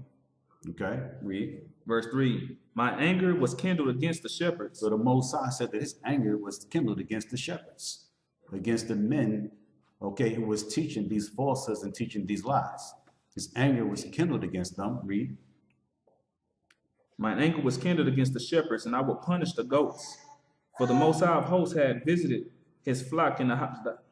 Go ahead. That's interesting. The Most High said that he had visited his flock. He's going to read that again too. I'm sorry, verse 3. He said, my anger was kindled against the shepherds. The Most High said this anger was kindled against the shepherds. All right? Meaning he had a problem and had a dispute with how the shepherds were handling the Most High's flock. Read. And I will punish the goats. For the Most High of hosts had visited his flock, the house of Judah, and had made them as his godly horse in the battle. Goodly horse. Goodly horse. So he's going to make us his goodly horse in the day of battle. Because no one else built up the hedge.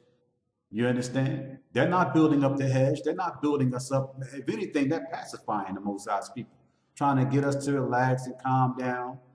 They send the different religious figures in our community, and some of the political figures in our community to get us to calm down and to get us to relax.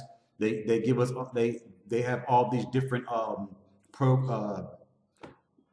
COINTEL programs like Black Lives Matter, these other different organizations to get us just to appease us, to get us to calm down and relax, like we're accomplished something, like something is really getting done. In the meantime, all along, the same thing is still occurring and happening to our people. Okay? There's more on that? Verse 4. Out of him came forth the corner, out of him the nail, out of him the battle bow, out of him every oppressor together. Right. Verse 5. And they shall be as mighty men, which tread down their enemies in the mire of the streets in the battle. Right. So eventually that's how we're going to be. When the Most High raises us up, he's going to raise us to be mighty men, and we're going to tread down our enemies in the streets in the day of battle. Read. And they shall fight because the Most High is with them. Right. And we're going to fight because the Most High is going to be with us. So they're not teaching this kind of understanding in some of the mainstream religious institutions. Okay. But that's what the Most High said he was going to do. The Most High was going to prep and prepare us upon his return to avenge his quarrel. All right? Let's move on. Let's get Zechariah. I'm sorry. No, not Zechariah. Let's get Jeremiah, the 25th chapter.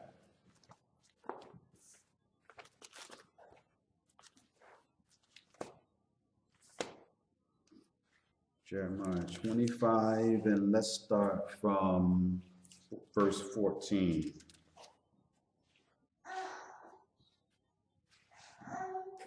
let's get more on what Yeshua intends to do to the world, to the nations upon his return. All right. Jeremiah chapter 25, verse 14. Mm-hmm. For many nations and great kings shall serve themselves of them also. And that's what's happening right now. A lot of nations and a lot of kings are serving themselves among the children of Israel. Okay? May not be directly, but indirectly. A lot of nations are behind a lot of these different industrial companies, a lot of these different companies that's dealing with manufacturing and construction and things like that. Okay, they're not the initial taskmaster, you understand, but America is, but they're behind the scenes. They're still pushing this agenda, okay, and keeping the children of Israel suppressed, all right, and oppressed. Read. And I will recompense them according to their deeds. Mm-hmm. So, but according to what they did to us, the Most High is going to recompense them, okay? He's going to pay them back. He's going to return their deeds upon their own heads. That's why the scripture says what it says. He that leadeth into captivity should go into captivity. All right, read. And according to the works of their own hands. Mm-hmm. For thus saith the Most High Power of Israel unto me, take the wine cup of this fury at my hand, and cause all the nations to whom I send thee to drink it. Right, so the nations have to drink this cup. Okay, the Most High have indignation. He has a dispute with the nations, and they're going to have to drink this cup. Okay, read. And they shall drink and be moved and be mad because of when they drink this cup, they're going to be moved in their spirits, and they're going to be angry when they drink this cup. Why? Because the Most High is going to destroy their infrastructure. He's going to destroy everything that they built up throughout this time period. From Psalms, the 83rd chapter, when they first started coming together and formulating the ideas to oppress the Most High people, up until this point, up until the very last hours of this earth. Okay? They're going to have to pay for these things.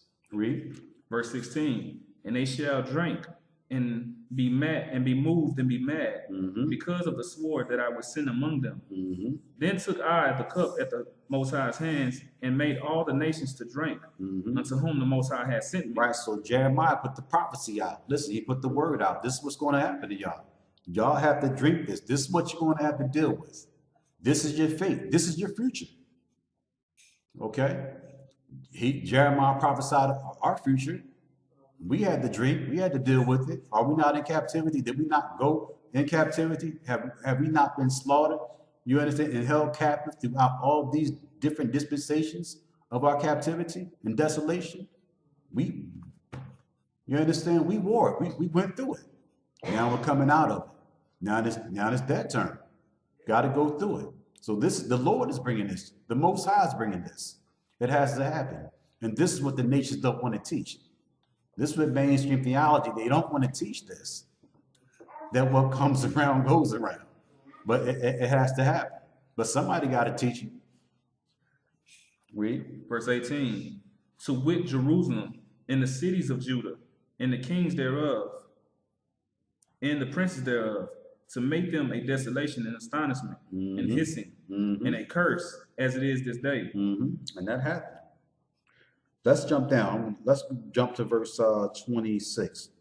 Verse 26. And all the kings of the north, far and near, one with another, and all the kingdoms of the world. Right, so all the kingdoms of the world, everybody's going to drink this cup.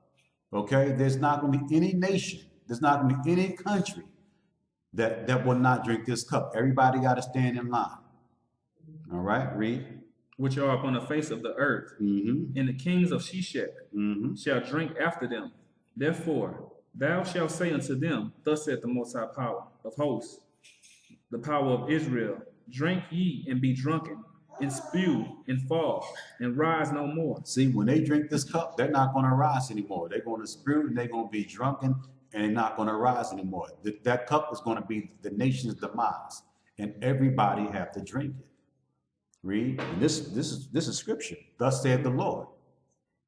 Read. Because of the sword which I will send among you. And it shall be, if they refuse to take the cup at thine hand to drink, then shalt thou say unto them, thus saith the Most High of hosts, you shall certainly drink. See, he's saying, listen, you shall certainly drink.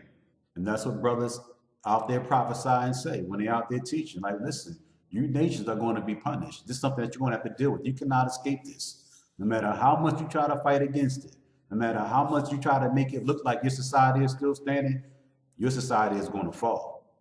All right? Read. Verse 29. For lo, I begin to bring evil on the city, which is called by my name, and should be utterly unpunished. Ye shall not be unpunished, for I will call for a sword upon all the inhabitants of the earth. Right. So he's saying, listen, I'm gonna bring the sword upon my people. Should you be unpunished? I'm bringing the sword upon everybody. Read. Said the Most High of hosts. Therefore prophesy thou against them all these words, and say unto them, the Most High shall roar from on high, and utter his voice from his holy habitation. He shall give a shout as they that tread the grapes. See, so he's going to give a shout as they that tread the grapes. So he's going to give the charge. He's going to give the order. Read. Against all the inhabitations of the earth. Against all the inhabitants of the earth. Everyone. Read. A noise shall come even to the ends of the earth. And this noise is going to be heard. The sound of this battle is you're going to hear it. The same way you hear the bombs exploding, the bombs dropping during certain wars, you're going to hear this war. When this war takes place, when this destruction come upon the nations, you're going to hear it in remote parts of the world, of the earth. Read.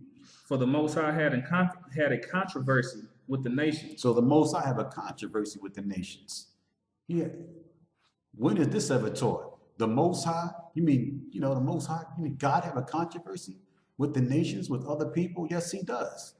He have problems. He have issues with these nations for what they've done to the children of Israel and how they still participate in the punishment and the oppression of the children of Israel. All right, read. It says, 31. 31, it says, he will plead with all flesh. He will give them that are wicked to the sword. You see that? Even in that, the Most High said he's going to plead with all flesh. And he's going to give them that are wicked to the sword. So even so, in the Most High's proclamations and his declarations, he's still pleading. This is it right here. This is the Most High's declaration. This is his pleading. The Bible. This is his way in pleading and having us go out and prophesy and speak to the nations and speak to the world and speak to the earth to get them to examine themselves and repent and change. But nobody's listening. Nobody's taking heed. None of the nations are listening. Read. Verse 32, thus saith the Most High of hosts, behold, evil shall go forth from nation to nation, and a great whirlwind shall be raised up from the coast of the earth, and the slain of the Most High shall be at that day from one end of the earth even unto the other end of the earth. Look at that. So you're talking about millions of people being slaughtered, millions of people dying. When you look at all the nations that's on this planet, those who do not submit and bow to the Most High's righteousness, they're considered enemies of the new state that's going to be built. Read. They shall not be lamented, neither gathered nor buried. The scripture says that it's going to take us, like 7 years? 7 years to bury bodies? Can you imagine how many people that is? 7 years. Oh. Hey, look. That's a job, though. That's 7 years of work the nation's going to have. They need to appreciate that. Read. Verse 34. Howl, ye shepherds, and cry, and wallow yourselves in the ashes, ye principal of the flock. For the days of your slaughter and of your dispersions are accomplished. That's interesting. Read that again. It says, verse 34, howl, ye shepherds, and cry, and wallow yourselves in ashes, ye principal of the flock. For the days of your slaughter and of your dispersions are accomplished. See, it's going to come to an end where we're just going to be in peace, rest, and relaxation. You read? And you shall fall like a pleasant vessel, and the shepherd shall have no way to flee, Mm-hmm. nor the principal of the flock to escape. Mm-hmm. A voice of a cry of the shepherds, and an howling of the principal of the flock shall be heard. Mm-hmm. For the Most High had spoiled their pasture, and the peaceable habitation. So this is also talking about the Most High dealing with us too, dealing with the leaders. Okay, the leaders that's teaching His knowledge and His truth. Okay, the other leaders also, the ones that's in these different religions and these different groups, but also us too. Okay, we're not exempt. Read. Verse 36. Mm-hmm. A voice of the cry of the shepherds and the howling of the principal of the flock shall be heard. For the Most High has spoiled their pastures, and the peaceable habitations are cut down because of the fierce anger of the Most High. Okay, let's move on. Let's get 2 Thessalonians, the first chapter.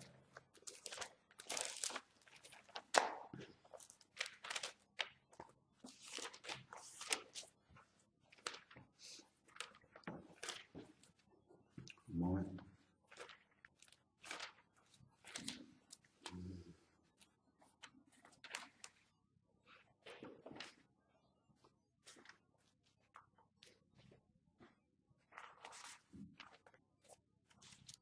Second Thessalonians 1 and 1, I believe it is. 1 and 1.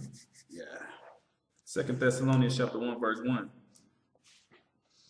Paul and Silanus and Timothy unto the church of Thessalonians, in the Most High our Father, in the Lawya and Christ, grace unto you. No, I'm sorry. I apologize. That's not what I want.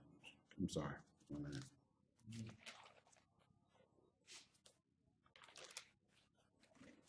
First Thessalonians 4. Hold on.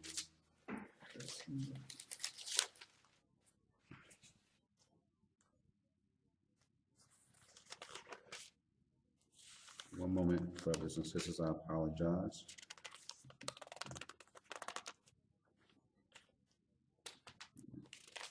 I want where the Most High says He's taking flaming vengeance upon them. You know, that's that right off there? Flaming vengeance upon them. Mm-hmm.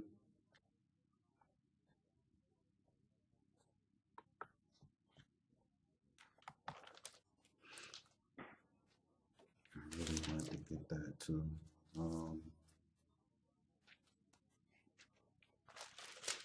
Yeah, you can't find nothing in these new Bibles, can you?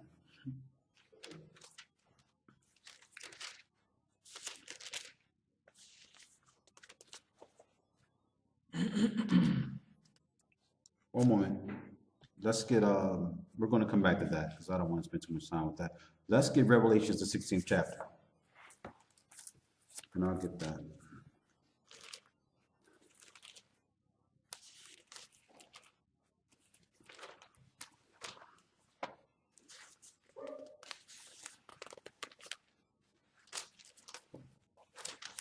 Revelation 16 and 16 and 15.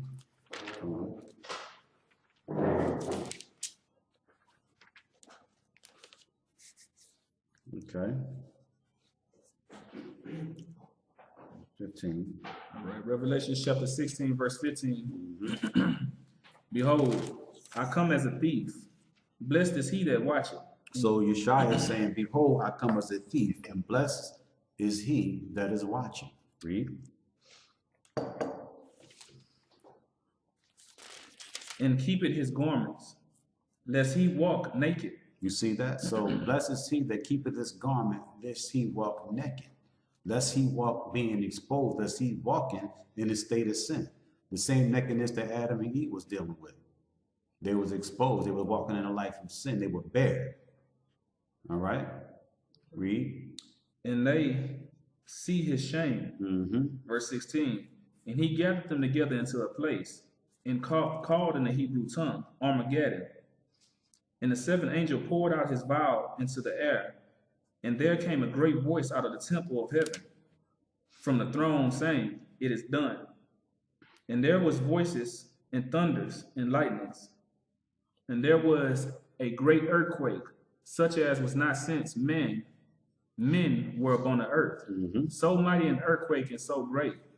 And the great city was divided into 3 parts. Mm-hmm. And the cities of the nations fell. And great Babylon came in remembrance. Right, so the city of the nations are going to fall.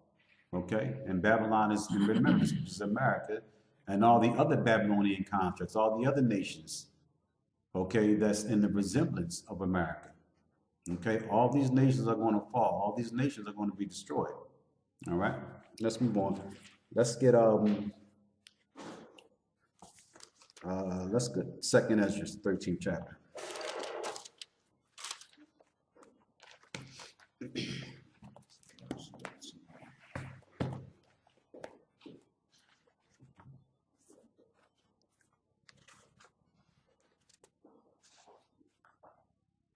Let's start from the 29th verse. 2nd Ezra chapter 13, verse 29. Mm-hmm. Behold, the days come when the Most High will begin to deliver them that are upon the earth.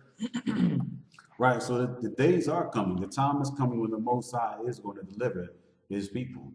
All right, that time is coming. All right, read. Verse 30. And he shall come to the astonishment of them that dwell upon the earth. Mm-hmm. And people are going to be amazed when this deliverance take place. All right, they're going to be astonished. Read, excuse me. Verse 30. And he shall come to the astonishment of them that dwell upon the earth. And one shall undertake to fight against another. Mm-hmm. One city against another. Mm-hmm. One place against another. One people against another. Right, so during this particular period, there's going to be fighting, there's going to be insurrection amongst the nations, perplexity.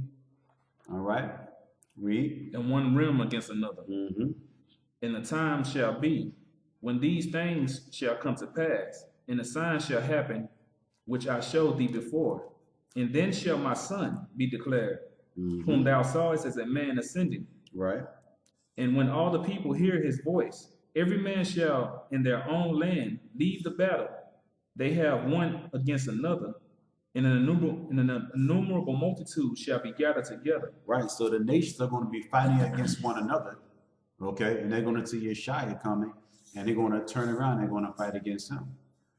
This is also something that's not typically normally taught either in mainstream theology, right? That the nations are going to be fighting one another, and then they're going to actually fight against Yeshua. Who fights against the Most High? Who fights against Christ? Who does that? But this is what they're going to do. This is what they're going to attempt to do. Read.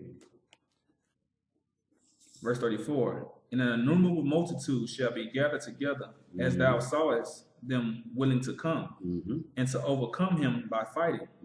But he shall stand upon the top of the Mount Zion, and Zion shall come, and shall be showed to all men, being prepared and built, like as thou sawest the hill graven without hands. And this my son shall rebuke the wicked inventions of those nations. So Yeshua is going to rebuke the wicked inventions of the nations. Okay, all that technology, all the things that they claim has advanced and bettered society, they're going to be rebuked for those things, because those things they really haven't advanced society. Okay, it only advanced them in the aspects of them being able to be more greedy, for them to manufacture and mass produce more things, so they can constantly, flip or constantly just sell things that make a gain and a benefit. That's been the only advancements. Okay. Read. Verse 37. And this my son shall rebuke the wicked inventions of those nations, which for their wicked life are fallen into the tempest, and shall lay before them their evil thoughts, and the torments wherewith they shall begin to be tormented, which are like unto a flame, and he shall destroy them without labor, by the law which is like unto fire. Okay, let's move on. Let's get 2nd Ezra, the 15th chapter.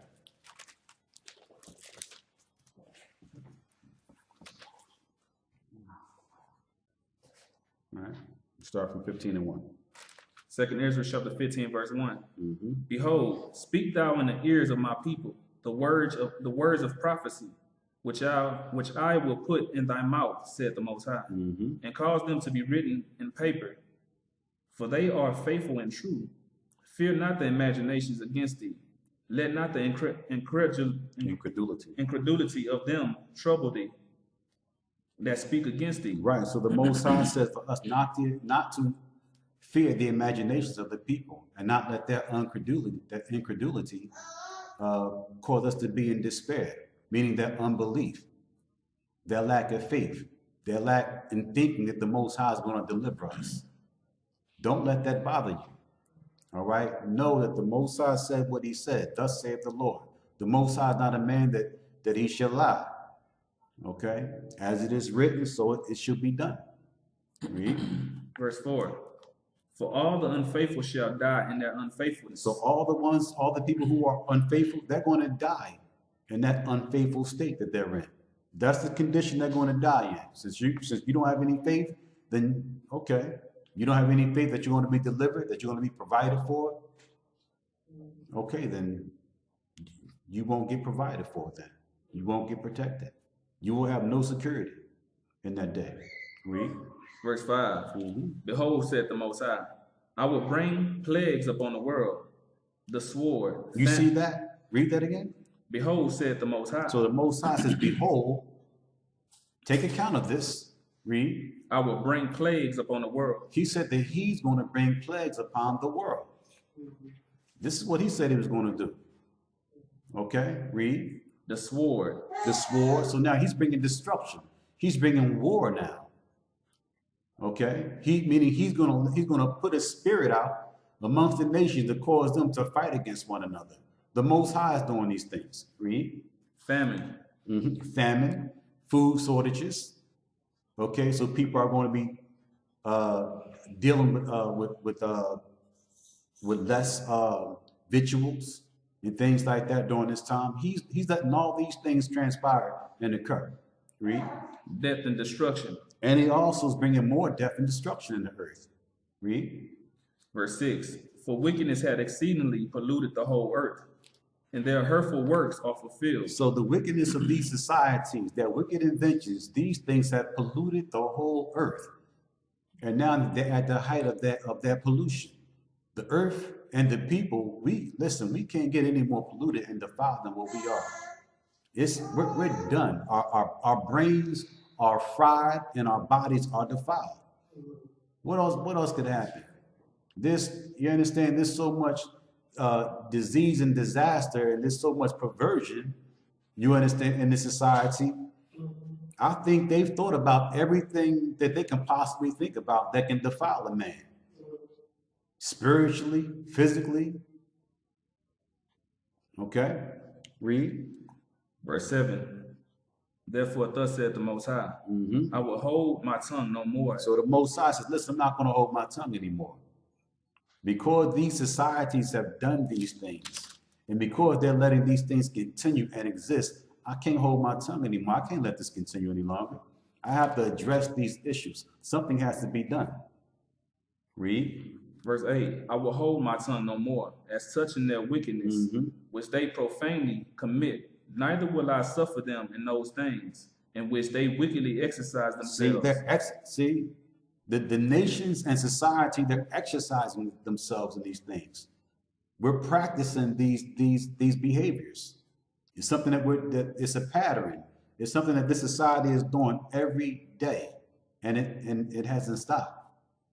Read.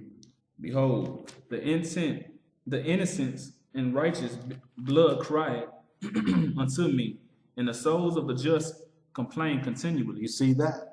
So the Most High says, listen, blood is crying unto me. I have to address these issues. I can't let this continue. Too many people have died in this earth, and their blood is crying unto me. there has to be some accountability. Something has to be done. This cannot continue and go unanswered. No one else is answering the cry. At least that's what they say. They say they're answering the cry. When, in the political field, when they get involved in these different wars or these different immigration issues, okay, as far as Syria is concerned, some of these other countries, they say they're answering the call of the poor. But that's not enough. You got to answer the call of what's going on in this earth. That's the call that got to be answered. You can't target specific countries that you just want to address and deal with. The earth is defiled under the inhabitants thereof, the scripture says. So that everything has to be addressed. You can't pick and choose. But the Most High, he's going to address it all across the board. And he's going to set it straight. The Most High is not going to, he's not going to restore the Syrians for selfish gain and greed. He's going to restore the nations the same way he's going to restore us. Okay? And he's going to put the earth in its proper order so that everybody can prosper and benefit. Okay? Read. Verse 9. And therefore said the Most High, I will surely avenge them and receive unto me all the innocent blood from among them. So the Most High, he wants that blood back. That's what he wants. I don't hear this being taught. He wants the blood back. Like, just as amount of blood is ours that got spilled, just as much amount of blood is theirs have to be spilled. Has to be. Like, he want that. All those, I don't even, look, it's been a lot. It's beyond paints and gallons. It's been a lot. And he wants it back. Read. Verse 10. Behold, my people is led as a flock to the slaughter. I will not suffer them now to dwell in the land of Egypt, but I will bring them with a mighty hand and stretched out arm, and smite Egypt with plagues as before. Right, read. And will destroy all the land thereof. Egypt shall mourn, and the foundation of it shall be smitten with the plague and punishment. Okay, let's move on from that. Let's get 2nd Ezra, the 16th chapter. Let's start from 16 and 1. 2nd Ezra chapter 16, verse 1. So the Most High is calling out for a sword upon the nations. Okay? He's calling out for a sword upon the nations. He's calling out for retribution, recompense. He's calling out for revenge. What God is this? This is the Most High higher. That's what power this is. All right, read. 2nd Ezra chapter 16, verse 1. Woe be unto thee, Babylon and Asia. Woe be unto thee, Egypt and Syria. Right, so woe to the different continents. Woe to the different countries. Right, read. Verse 2. Gird up yourselves with cloths of sack and hair. Bewail your children and be sorry, for your destruction is at hand. See, that destruction is at hand. So listen, put on your mourning garments. Okay? Throw dust and dirt over your head. Okay? Read. Verse 3. A sword is sent among you, and who may turn it back? So the Most High says a sword is sent among the nations. Now who's going to turn this sword back? No one can control the Most High. No one can control his sword. No one can control his power. No one can stop him midstream. No one can come up against him and kind of ease the situation or ease the tension. Read. Verse 4. A fire is sent among you, and who may quench it? Plagues are sent unto you, and what is he that may drive them away? Right. So the Most High said plagues are going to be sent, and what or who is he that will drive them away? Read. May any man drive away a hungry lion in the wood? Can a hungry man, or excuse me, can a man drive away a hungry lion in the woods? Think about that, can you? If a lion is hungry and you're in the woods, I don't think you're going to make it. All right, read. Or may anyone quench the fire and stubble? Can you quench the fire and stubble without water? Can you just quench it on its own, on your own, without any type of, not fuel exhaust, any type of extinguishing equipment? You can't do it. It's uncontrollable. Read. Or may anyone quench the fire and stubble when it had begun to burn? May one turn again the arrow that is shot of a strong archer? Of a strong archer, not a regular archer. These arrows you're not going to be able to catch. You won't be able to stop these arrows. Okay. What's that system that Netanyahu have set up in Israel? Is the Iron Dome? You know, there's some kind of rocket system. I think it's called the Iron Dome, where if anyone that shoot rockets, the system automatically reacts and shoots a rocket to stop the incoming rocket. That's not going to happen with the Most High. When he shoot his arrows, or when these arrows go off, that's it. They're not coming back. Okay, read. Verse 8. The mighty Lord sendeth the plagues, and who is he that can drive them away? Mm-hmm. Right. Who is he that can drive them away? You can't divert them. You can't change them. You can do whatever. And you know what? They're going to make an attempt to do that too. When the Most High do bring certain plagues on the earth, they're going to make an attempt to try to use their technology, their harp system, and probably some other technology that they have to try to, tamper with the elements and things like that. Okay, read. Verse 9. A fire shall go from his wrath, and who is he that may quench it? Mm-hmm. He shall cast lightnings, and who shall not fear? He shall thunder, and who shall not be afraid? Right, and when you hear certain lightning and thunder, it kind of shakes you up some. You kind of get concerned, like, wow, what's going on? I remember the stories that Grandma used to tell me that, it's the Lord speaking.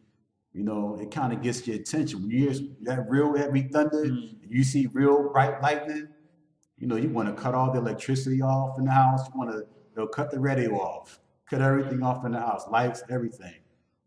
So it kind of shakes you. Read that again. Verse 10. He shall cast lightnings, and who shall not fear? Mm-hmm. He shall thunder, and who shall not be afraid? Right. The Most High shall threaten, and who shall not be utterly beaten to powder at his presence? You see that? So he's going to threaten, and who should not be utterly beaten to powder at his presence? When he begin to do these particular things on the earth, he's going to have everybody's attention. Okay, all knees are going to faint. Read. Verse 12. The earth quaketh in the foundation thereof. The sea ariseth up with waves up from the deep. So now you have lightning, okay? You have earthquakes, and you have the sea and the waves rising up. All this stuff is happening simultaneously. Okay, while the earth is burning. Read. And the waves of it are troubled, Mm-hmm. and the fishes thereof also before the Most High, Mm-hmm. and before the glory of his power. That's interesting. Even the fish, the whales in the ocean, the sharks. You understand? All sea life is just going to be like, this is unusual. You understand? Like this doesn't normally happen. Like we've been in some storms before, but something different is taking place here. Interesting. Even the fish are going to notice the presence of the Most High. All life is going to know that the higher being is his presence is here. Read. Verse 13. For strong is his right hand that bendeth the bow. Mm-hmm. His arrow that he shooteth are sharp, and shall not miss when they begin to be shot into the ends of the world. Mm-hmm. Behold, the plagues are sent, and shall not return again until they come upon the earth. Right, so the plagues are sent, and they're not going to return again until they come upon the earth. So once these things take place, the Most High, he can't even stop it. There's no such thing as an abort button that can be pushed. You can't, I just noticed with I don't use Skype much, but with Skype, you send a message, you can kind of pull it back and you can, delete it. That's something new they just started doing, right? Well, yeah, that's not happening with the Most High. Once it's done, it's out of my control. So let's move on. Let's get Ecclesiastes in the Bible, the 3rd chapter. Yeah, Second Edges, the 13 through 16 is a lot of good information in there. A lot of prophetics.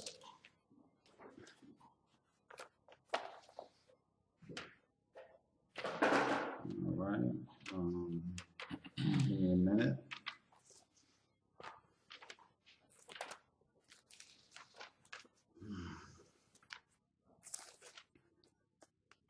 Let's start from 3 and 1. Ecclesiastes, 3rd chapter, verse 1. To everything there is a season, and a time to every purpose under the heaven. Right. So everything has a point. Everything has a season. Everything has a starting point. Everything has a ending point. All right, read. A time to be born and a time to die. Right, so there's a time when someone is born, right? They go through the developmental stages, and then there's a time that they pass, right? Read. A time to plant and a time to pluck up that which is planted. Right, there's a time to plant, there's a time to harvest crops, and there's a time to pull your crops, or it's a time to plant and establish things or establish people, and then there's a time to pluck those people up. Read. Verse 3, a time to kill and a time to heal. And it's a time to kill. That's interesting, because the scripture says thou shalt not kill. But according to what we're reading here, there is a time to kill. All right? Read. A time to break down and a time to build up. So there's a time to break down and there's a time to build up. There's a time to break things down, there's a time to tear things down, and there's a time to build things and reconstruct things anew. Read. Verse 4, a time to weep and a time to laugh. So there's a time to weep, there's a time to be merry, there's a time to be joyful, right? There's a time to weep and cry and be mournful. There's a time for everything. Read. A time to mourn and a time to dance. A time to cast away stones and a time to gather stones together.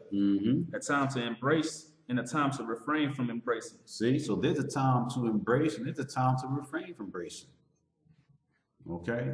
So the Most High, he had all these different variations of emotion and feelings of when certain things should be done and need to be done. Okay?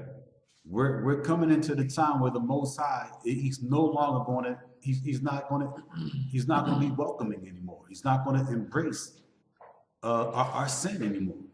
He's not going to embrace us in this condition that we're in. He's not going to embrace this world in a state that it's in.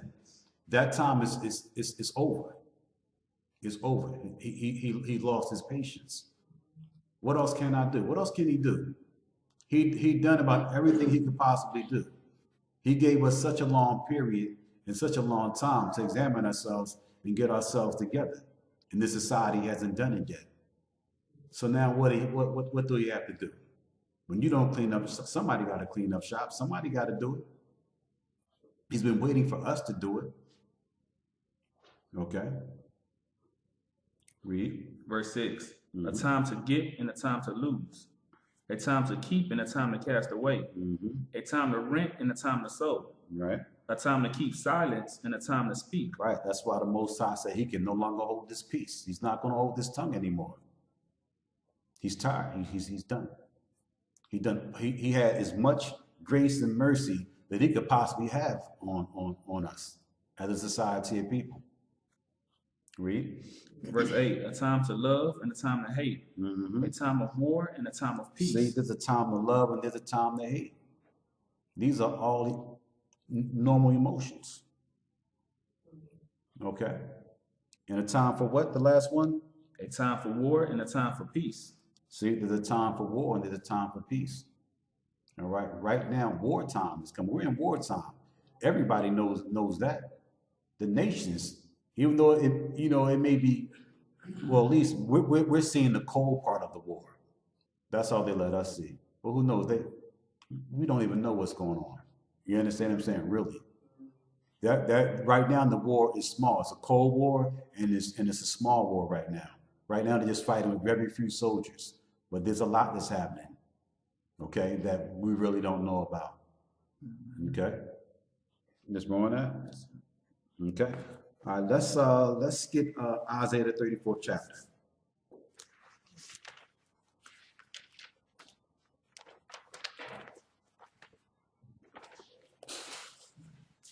Isaiah 34 and I believe it's 8. Isaiah chapter 34, verse 8. For it is the day of the Lord's vengeance, in a year of recompenses, for the controversy of Zion. And the streams thereof shall be turned into pitch, and the dust thereof into brimstone, and the land thereof shall become burning pitch. I apologize. Start from 1, excuse me. Isaiah chapter 34, verse 1. Come near, ye nations, to hear, and hearken, ye people. Let the earth hear. So the Most High is calling the nations. He's saying, come. ye nations, hear and hearken. Read. And all that is therein, the world, and all things that come forth of it. So he wants everybody to listen. Okay, the Most High is giving his declaration. Okay, he's giving his presidential speech. Read. For the indignation of the Most High is upon all nations. Right, so the Most High says that his indignation is upon all nations. Okay, not just Israel. Okay, his indignation is upon everyone. The Most High have a dispute with all of us. Read. And his fury upon all their armies. And his furiousness is going to be upon all the armies of the nations. Read. He had utterly destroyed them. He had delivered them to the slaughter. Right. Their slain also shall be cast out, and their stink shall come up out of their carcasses, and the mountains shall be melted with their blood, and all the host of heaven shall be dissolved, and the heavens shall be rolled together as a scroll, and all their hosts shall fall down as a leaf falleth off from the vine, and as a fallen fig from the fig tree. For my sword shall be bathed in heaven. Behold, it shall come down upon Idumea, and upon the people of my curse to judgment. Right. So the Most High said his sword is going to come upon all of Idumea. Okay, upon the people who is going to bring his judgment, who's cursed, upon who's going to meet his judgment. Read. Verse 6. The sword of the Most High is filled with blood. It is made fat with fatness, and with the blood of lambs and goats, right, with the fat of the kidney of rams. For the Most High hath a sacrifice in Basra. So the Most High have a sacrifice in Basra. I know where that's at. That's over there in Israel. All right. The Most High have a sacrifice with the remnant of the people that's there in that land, because it's not their land. So the Most High, he's going to purge that land. He's going to purge that area. All right. That's why we really can't go into those directions right now, because the Most High have to purge that area. He has to cleanse it. All right. Read. And a great slaughter in the land of Idumea. Then it's going to be a great slaughter within that land. Within that area, it's going to be a great slaughter. Okay. Read. Verse 7. And the unicorn shall come down with them, and the bullocks with the bulls, and their land shall be soaked with blood, and their dust made fat with fatness. That's interesting too, because the animals are going to be drinking the blood. Wow, that's interesting. So much blood that the animals are going to be drinking.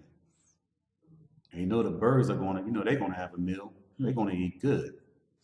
Read. Verse 8. For it is the day of the Lord's vengeance. So it's the day of the Lord's vengeance. So there's a time for vengeance. That's what it is. All right, read. In the year of recompenses. Right, in a year for the Most High to recompense his controversy with Zion, his controversy with the children of Israel. This is going to come a particular time, okay, very soon, where the Most High is going to avenge the quarrel of his people. All right? And he's going to take that quarrel out on another people. All right? Let's move on. Let's get, what have we haven't got? We'll have to wrap up soon. Let's get Zephaniah, the 3rd chapter.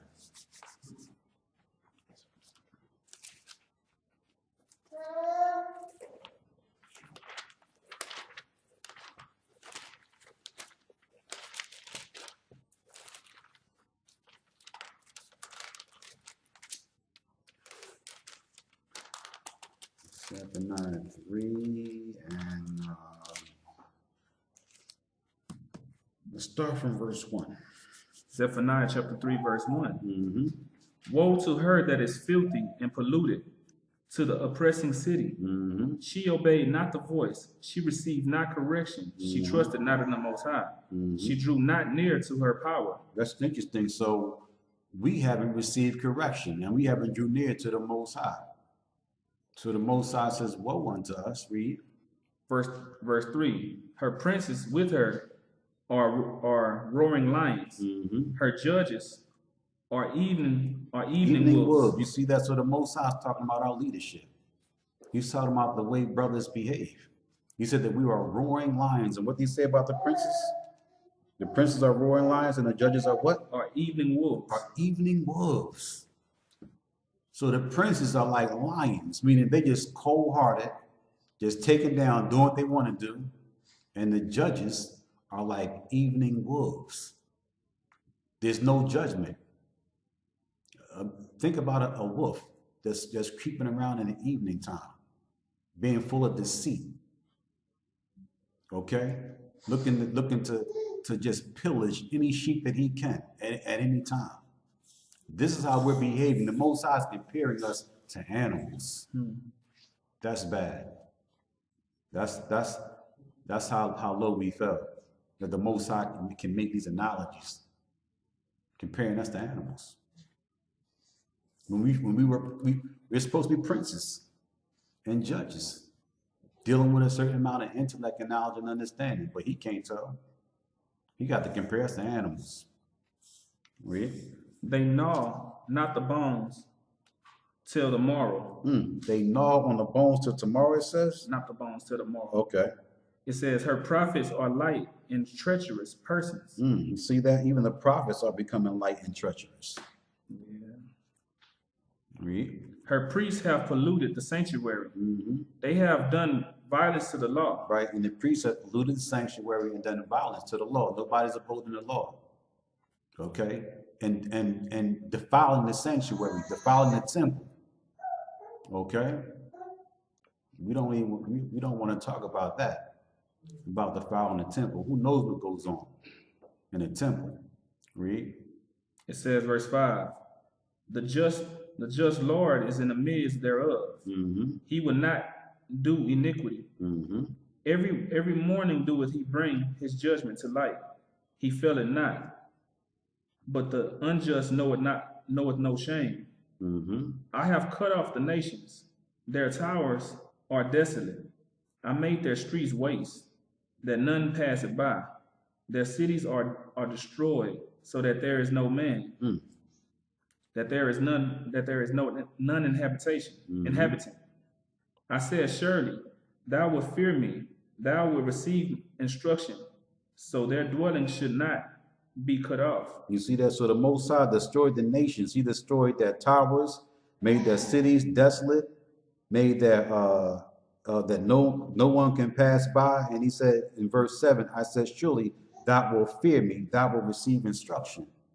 You think that the nations, you think we would fear the Most High after the things that he have done on the earth thus so far? You think people would have more respect? You think people would just identify with what's, with what's going on in the earth right now? That, you know what, there's a higher power that's doing something. Something's not right. There's too much going on in the earth right now. But we're so consumed with our own personal lives, with our own endeavors. You understand? Just caught up into some of the things that society has to offer to keep us preoccupied, and busy till it doesn't even register that the Most High is about to come and destroy this place. It's not clicking. It's bad. Let's get Isaiah the 45th chapter. Isaiah 45 and 7.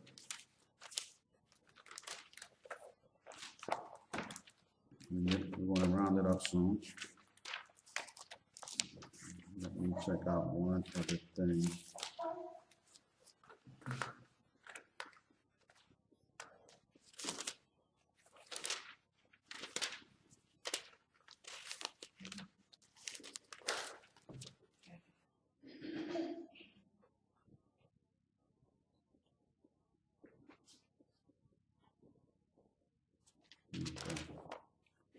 What did I say, Isaiah 45?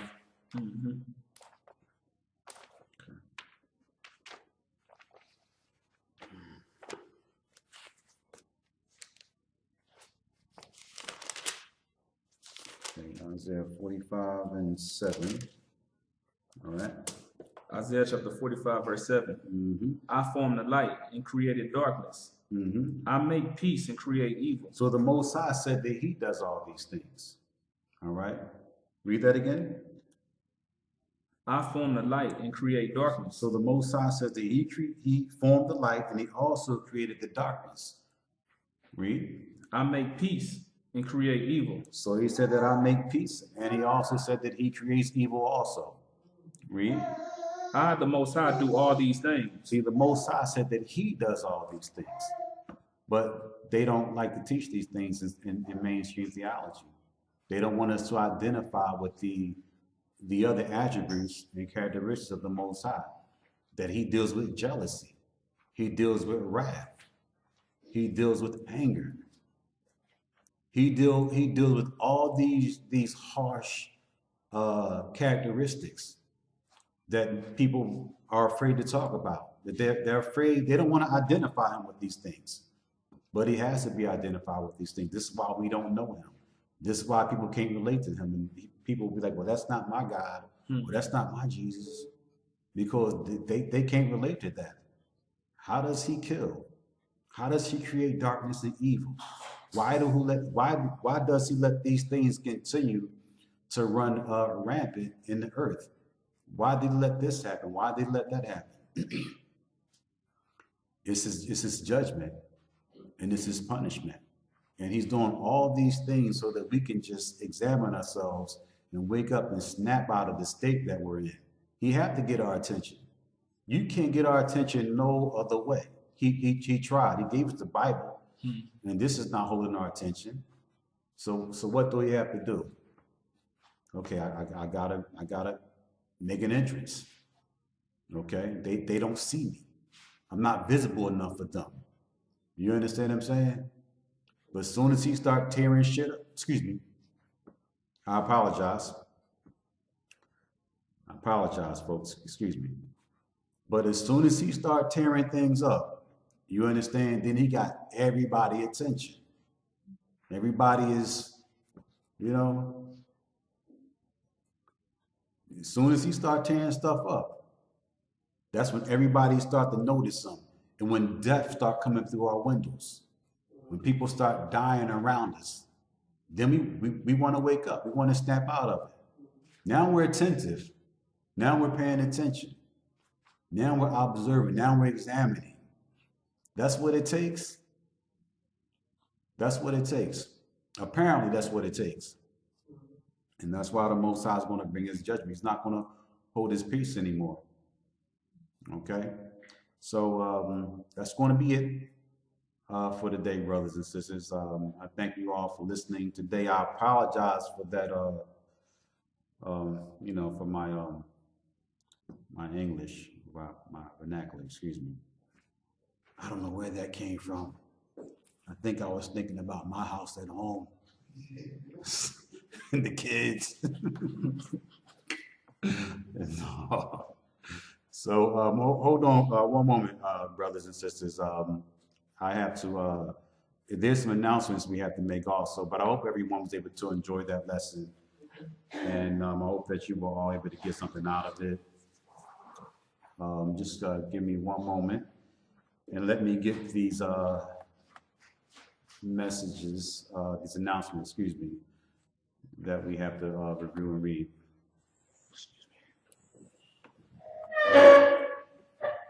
Okay.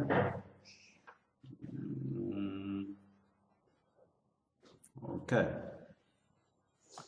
All right.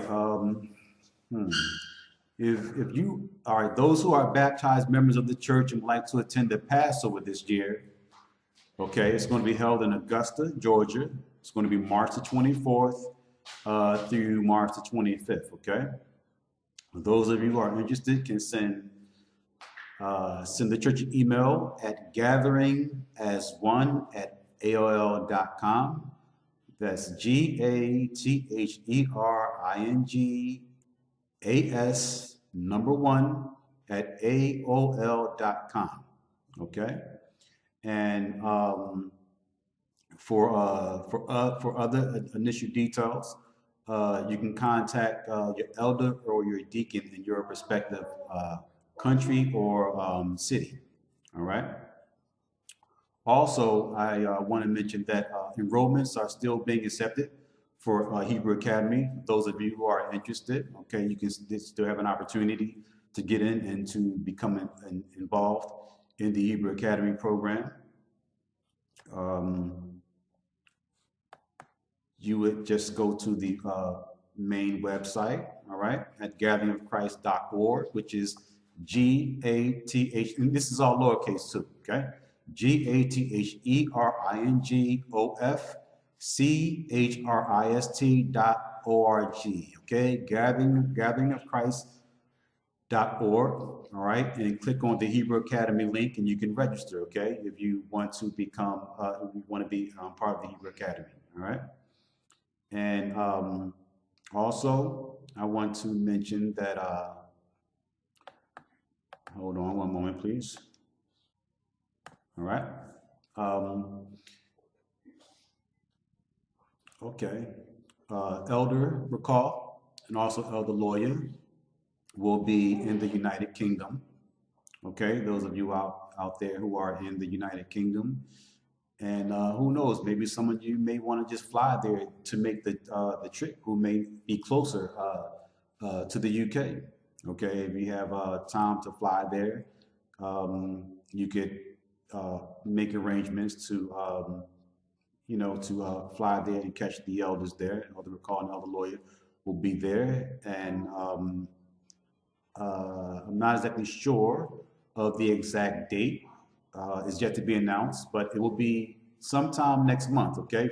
They're going to be there for a 2-week period too, okay? So anyone who definitely wants to make it there to see the elders, you can contact the gathering as one at AOL.com, all right? That's once again, GATHERINGAS, one at AOL.com to get more information about when they will be there and to see if you can make arrangements to meet the elders there, okay, the fellowship for Purim, okay. Also, I would like to mention that the 2017 GOCC Hebrew calendars are now available, okay, for pre-orders, okay. You can go to our website, which is once again www.gatheringofchrist.org. Okay, you can go there, click on the link, and you can have, pre-order the 2017 calendar. All right. With that, that's going to be it. Shabbat Shalom. I thank all you brothers and sisters for attending class today. I hope you was able to get something out of the class. I know I was a little sluggish. I need glasses. But thank you all for taking time out of your day. And we want to say Shabbat Shalom, and Elder Rawchaa and Elder Lawya will see all the Hebrew, all the HBA enrollees tomorrow in class. All right?